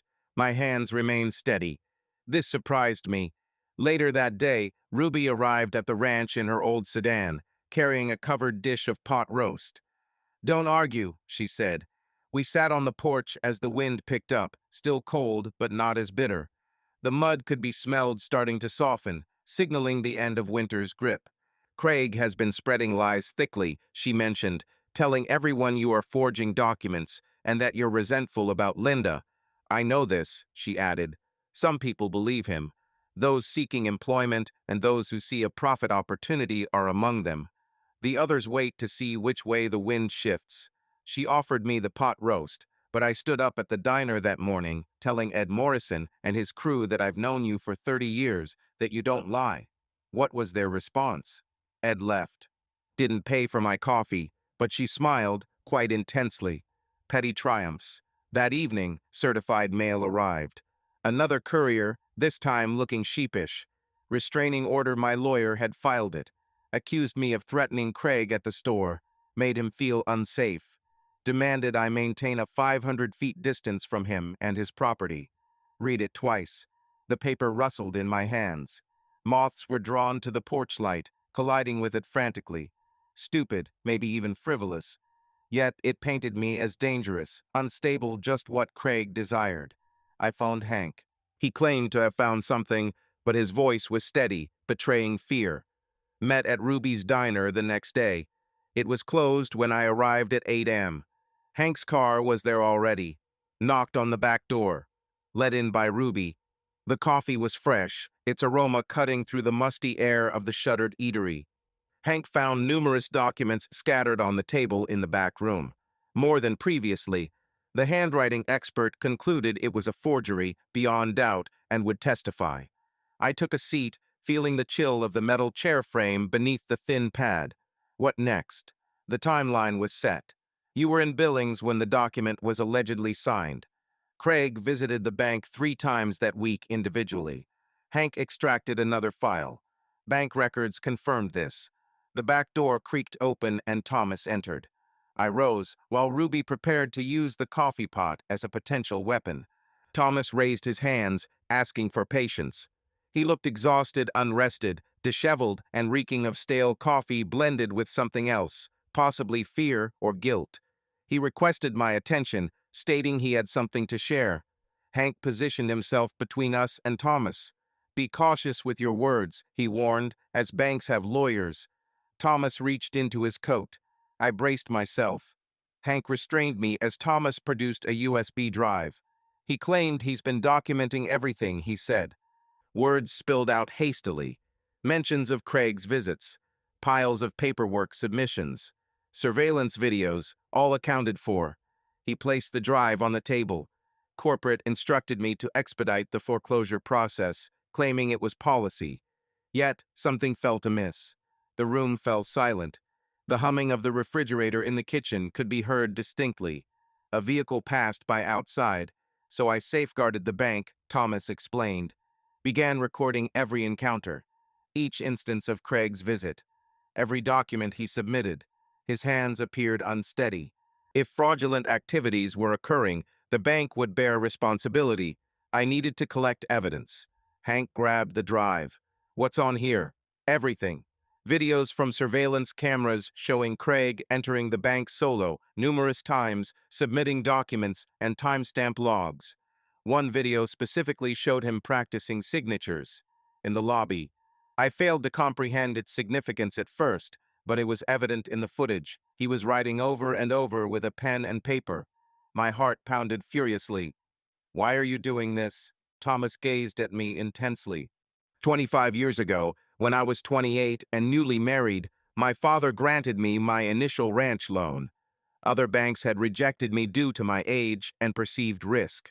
He sat with me for 2 hours, reviewed my business plan, and offered his support by shaking my hand and expressing faith in my word. Meanwhile, Ruby quietly cried in the corner, wiping her eyes with an apron, concerned about a colleague stealing from me.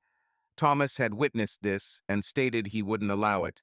Intrigued, Hank inserted a drive into his laptop to examine the related files. His expression changed as he scrolled through them. He breathed heavily. Thomas, this is. If corporate discovers this, it would be career suicide for me. I understand. Thomas adjusted his tie, but confessed that he had already contacted the prosecutor's office and shared the evidence they were using to initiate an investigation. I asked when this occurred, to which he responded, 2 hours ago around morning. The coffee maker signaled its readiness with a beep, piercing the tension like a bell. Hank now wore a smile, evidently satisfied that we had caught the culprit. You've caught him, I said, collapsing. Thomas offered his hand. I'll testify at the upcoming meeting, whatever you need.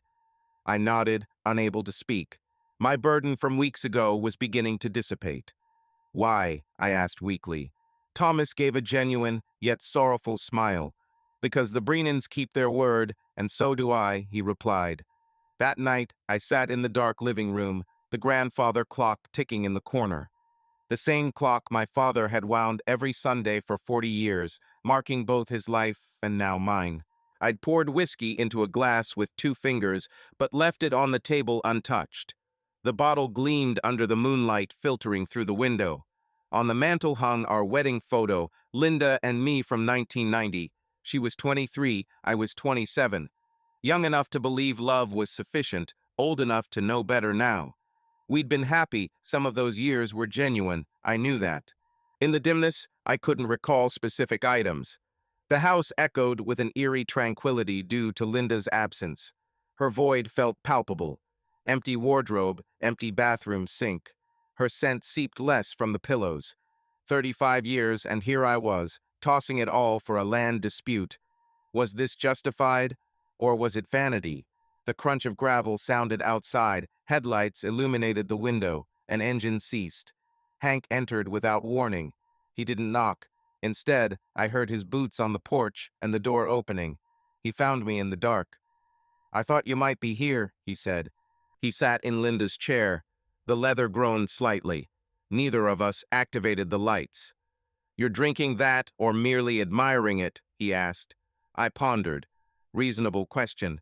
We remained silent, the clock ticking, the wind outside rustling the barn door, reminding me of the faulty hinge I'd been intending to mend.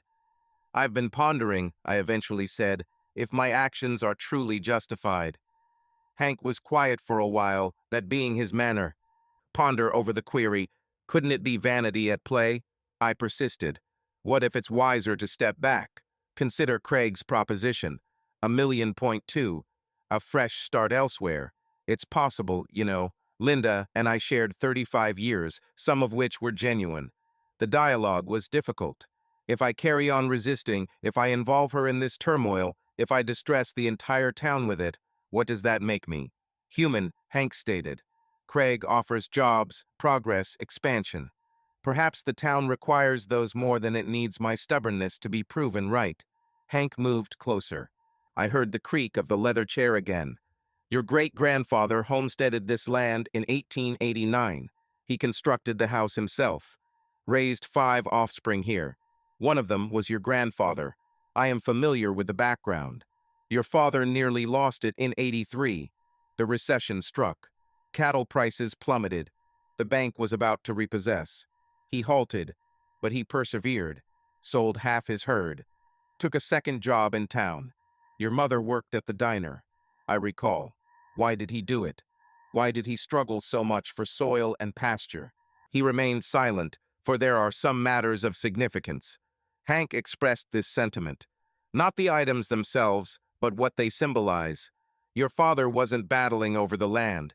He was contending with the pledge he made to his father, for the labor preceding it, for the heritage that succeeded it. The glass in my hand felt cold, the condensation dripping on its exterior. "Do you believe I am fighting for legacy? I suspect you are fighting due to someone attempting to swindle you, employing your own wife as a weapon. I believe you are fighting because allowing them to get away with it would mean everything your great-grandfather built, your father saved, were mere assets that could be seized with a forged signature and a deceitful tale." He rose, approached the window. The moonlight stretched his shadow across the floor. "But if you wish to withdraw," he said, "I'll comprehend. Indeed, in such a scenario, I might do the same. You could accept that money, move to a warmer climate, start anew. There is no dishonor in that. Do you think I should continue this struggle?" He turned to face me. "I believe you're already aware of your next steps. It seemed clear since you spotted the signature at the bank." He moved towards the door, halted with his hand on the knob. "Your father used to say something, don't you recall? What exactly was it? A man's land sustains his family, but a man's morals sustain his spirit." He departed. The door echoed its closing. His headlights illuminated the wall briefly before vanishing down the driveway. I remained there with the untouched whiskey, gaze fixed on the wedding photo, at the unaware faces of what was to come.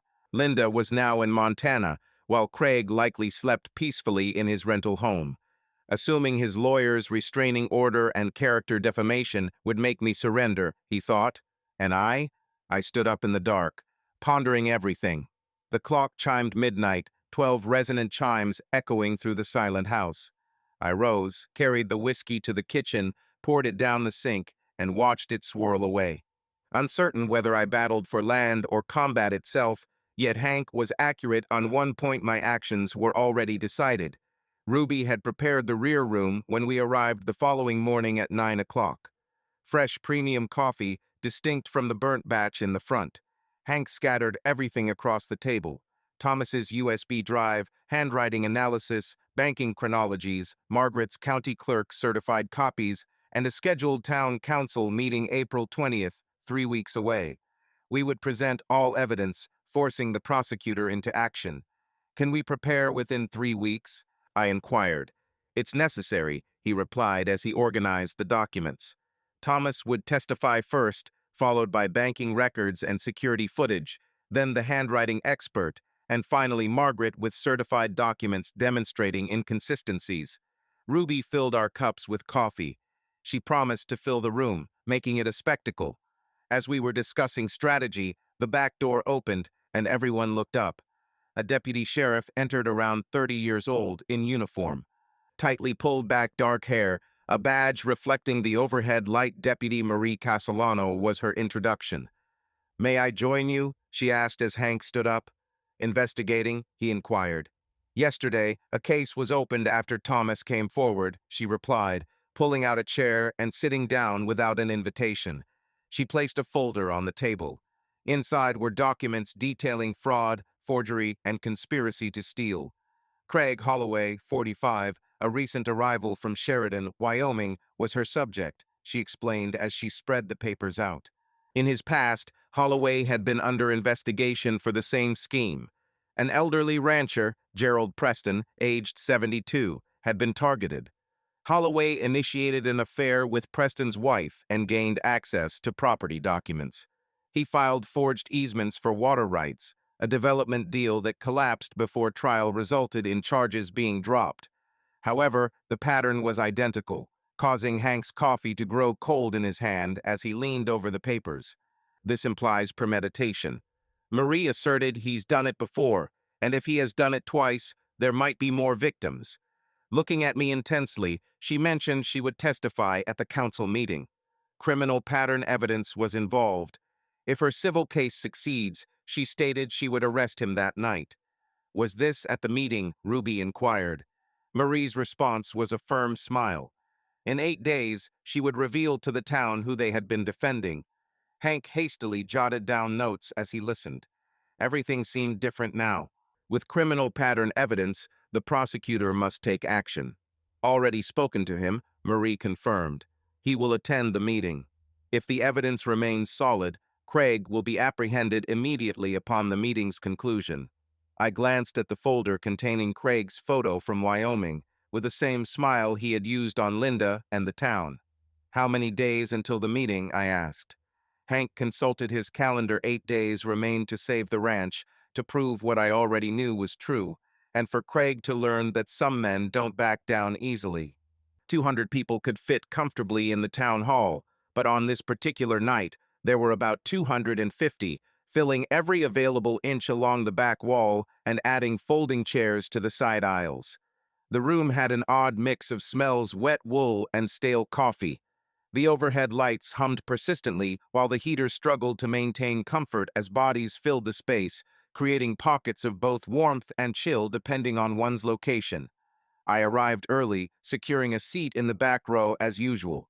Ruby sat beside me without asking. Jesse took up position on my other side, his new clean shirt and polished boots giving away his nerves, evidenced by his constant knuckle cracking. People trickled in, more than anticipated, some nodding at me while others avoided eye contact. The town remained divided, potentially forever. Linda entered 20 minutes before the event started, settling into her familiar spot 3 rows up from the middle section. She didn't turn back. Craig arrived with his lawyer and accountant, both smartly dressed gentlemen carrying briefcases filled with papers. They were putting on a show as they shook hands and exchanged pleasantries. Craig wore a smile, but I could tell he was tense beneath it. In a self-assured manner, as if victorious already, the chairperson initiated the meeting promptly at 7. The gavel reverberated in the crowded hall. Budget deliberations commenced first, followed by street maintenance, funding, and library operating hours, matters that made attendees fidget and glance at their phones. Then, the chairperson announced new business. Hank rose from his seat. "Chairman," he began, I'd like to bring forth fresh evidence concerning the Millbrook Valley development proposal. Craig's attorney stood up next. Objection, he asserted. This isn't a courtroom. There's no. The chairperson cut him off. Sit down, counselor, he said. This is a public forum. Mr. McAllister has the stage. Hank advanced towards the front of the room, carrying a slim folder. A folder too slender to contain everything they had, but that was the trick: never reveal all your cards at once. 3 weeks prior, Hank started. Walter Brennan alleged Craig Holloway forged documents to seize water rights. Tonight, I'm going to prove it. The room burst into uproar. Everyone spoke simultaneously. The chairperson pounded his gavel to restore order.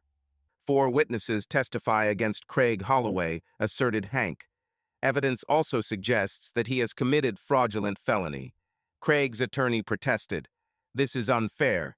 My client deserves a chance to respond. The chairman nodded for him to remain seated. Continue, Mr. McAllister, Hank said. Thomas was the first called upon.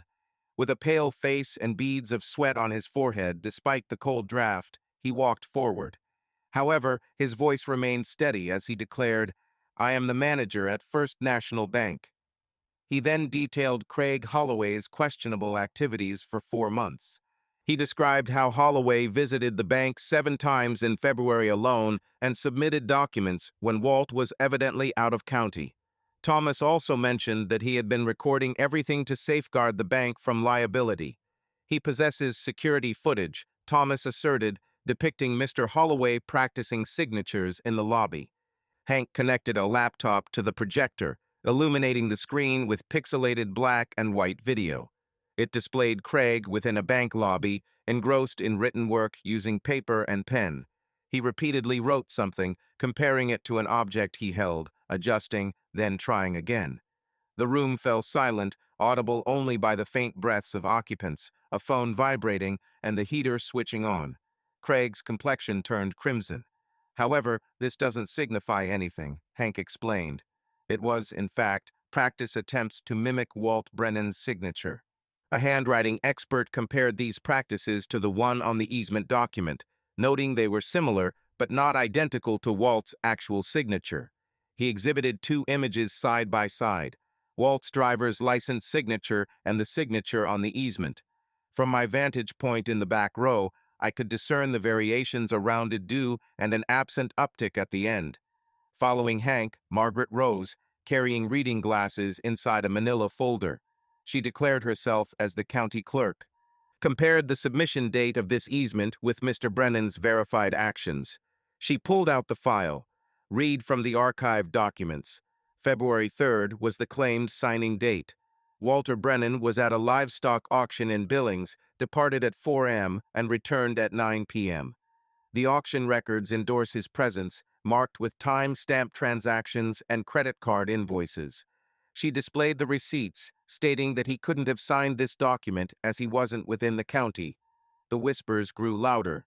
Craig's attorney was attempting to whisper to Craig, but he wasn't paying attention. He was fixated on the front of the room, hoping hard enough that it would vanish. Mr. Chairman, the lawyer stood up saying, This is at most circumstantial evidence. My client has genuine business interests. I am not done yet, Hank said. Deputy Marie got up from her seat in the back, walked down the center aisle, resplendent in uniform. Her badge glinted under the light. Her boots resonated on the linoleum. The room fell silent. Deputy Marie Castellano spoke up. For 3 weeks, I've been investigating Mr. Holloway. I withdrew my own file and placed it on the table. Inside, I found something intriguing. I displayed a newspaper article, which showed Craig Holloway's picture even from where I sat. The incident occurred in Sheridan, Wyoming, 3 years ago. Craig Holloway was under investigation for an identical scheme. I read out loud from the article. He targeted an elderly rancher named Gerald Preston, initiated an affair with Preston's wife to access property documents, and filed fraudulent easements for water rights to aid a development deal. Craig rose from his seat. That case was dropped without any charges because Preston withdrew the complaint when you left town, Marie stated. However, the method, the target profile, and the crime are all identical. She scanned the room. He's done this before. And if there are two victims, there might be more. The room erupted with shouts, some directed at Craig. In the room, a lawyer was with Craig. The chairman was forcefully pounding the gavel, causing it to seem on the verge of shattering. Craig's complexion shifted from red to pale, and he now perspired profusely. Unveiling his true emotions, he shouted, "This is a witch hunt." He claimed to have legal documents, filed with the county, asserting that everything was. Hank countered with fraud, stating it was premeditated, systematic, and criminal. From the side section, an unfamiliar man rose. District Attorney Mark Chen, he identified himself. I've examined the evidence Deputy Castellano has gathered. I am initiating a criminal investigation right now. Marie approached Craig. She reached for her belt, to the handcuffs. Craig Holloway, she declared. You're under arrest for felony fraud, forgery, and conspiracy to commit theft. Despite his lawyer's attempts to restrain him, Craig paid no heed. His mask had fallen completely now, revealing fear, anger, and a sense of entrapment. I required that land, he admitted, his voice breaking. The associate, set to withdraw support, left me with a $200,000 debt. Be quiet, Craig, his lawyer snapped sternly. Marie produced handcuffs. You have the right to stay silent. This is preposterous. Craig struggled against restraints. Do you believe you've triumphed? He glanced at me. Right across the crowded space. You've lost everything that truly mattered, Senior. Your wife, your respectability, your wealth, and solitude persist. All you managed to do was drag others into your misery. The handcuffs locked. The clang echoed, piercing through the noise like a gunshot. The audience erupted in cheers. People stood up, applauding. Ruby clutched my arm, and Jesse grinned as if he'd won the lottery. Yet, I only watched Linda. She remained seated, unmoving, unresponsive as they led Craig past her row. He paused, looking at her. You declared your love for me. She raised her gaze. Her face was wet. You manipulated me to steal from my husband. Marie propelled Craig towards the exit. The crowd parted, retreating like he was infected. But I focused on Linda, who hadn't stood up or applauded. She just sat there, frozen. At the entrance, Craig glanced back once more. Spotting me among many, he repeated. I rose from my seat. The room fell silent. No, I answered. I lost what was already shattered. You lost what you attempted to seize. Marie opened the door for him. It closed. For a brief moment, all remained still. Then Ruby clapped once more, gradually followed by others. Eventually, the entire room stood up. I struggled to breathe due to the sudden end of my 35-year marriage, marked by handcuffs and applause. I didn't know if I was meant to feel victorious or hollow. I felt both. The following morning, I was at the fence line by 6. The sun painted the sky orange and pink as it rose, the air smelling fresher, winter beginning to release its grip. With a post hole digger in hand and a stack of new cedar posts, I addressed the sagging section near the south pasture, long overdue for repair. Hank's truck arrived on the driveway around 7. He emerged with a newspaper and a discernible grin at 50 yards. Morning, Walt. Hank, he greeted me. He passed over the paper, its front page displaying Craig's mug shot above the crease. The article detailed the local developer's arrest for fraud, encompassing the forgery, Wyoming case, Thomas's testimony, and Deputy Marie's investigation. The bank called me an hour ago, Hank remarked. Foreclosures had been canceled due to corporate concerns about liability. They were now reviewing all the documents Craig had submitted. Your water rights are clear. I folded the paper and placed it on a fence post. So, it's over the legal aspect. He trailed off, looking at me. Are you all right? I picked up the post hole digger, driving it into the soft ground. The mud was sticky now, not frozen, with the spring thaw making everything messy. I didn't respond. He didn't press. That was Hank's way. I'll leave you to it. After he departed, I continued working the fence line, digging holes and setting posts. The physical labor provided a sense of relief, clearing my mind. I focused solely on the subsequent post, hole, and section requiring repair. Jesse arrived around 9, offering fresh coffee and a thermos. Saw the news, he remarked. Yes, we collaborated before. We rarely spoke. Managed to set 6 new posts by noon, restoring the fence line to its proper alignment straight, strong as intended. Pausing, Jesse inquired, Mr. Brennan, acknowledging his courageous act. I inspected a post, ensuring it held firm. Continued my work. Adhered to my duties. Jesse then handed me the thermos. My father always said you were the type of man who upholds his commitments. Now I understand why. I drank the coffee, warm and flavorful, reminiscent of earth and aspiration. On Saturday, Linda visited. In the barn, repairing a stall door that had detached from its hinges, the aroma of hay, horses, and aged wood filled the air. Upon hearing her car, I continued my labor. She found me in the rear stall. In the doorway, I struggled with the door hinge as she entered, her eyes red and tired. Her sister's car hummed in the driveway, emitting exhaust into the chilly morning air. Walt, she whispered, voice trembling. I'm leaving for Montana. My gaze moved back to the hinge. I adjusted it, then hammered in the screw. All right. I signed the divorce papers, my attorney holding them. All right. She paused, eyes pleading. Walt, please understand. I didn't know about the fraud. I swear I had no idea what Craig was doing. The screwdriver slipped from my grasp, but I caught myself before uttering a curse. I saw your expression at the town hall when Marie spoke of the Wyoming case, I replied. You weren't aware? I placed down the tool, meeting her gaze. It doesn't erase what you did. Tears now flowed freely down her face. I'm sorry. A heavy silence fell between us. We both ruined things. Once more, I grasped the screwdriver. You acted, I reacted. We navigated this path as one. Did you, at any point, cherish me? The inquiry lingered within the barn, interwoven with grime and sunlight. For 34 years, I responded. Then you opted for another. And now, I completed the screw, secured it, opened the door. Silence ensued, no more creaks. My fence is mended. She remained still for a while, perhaps anticipating further words from me. A request for her to stay for forgiveness. I refrained. In time, she departed, hesitated at the barn door. May you find someone who brings you joy. May you uncover what you sought. Her footsteps receded. The car door shut. The engine roared. Gravel crunched under their tires as they drove off.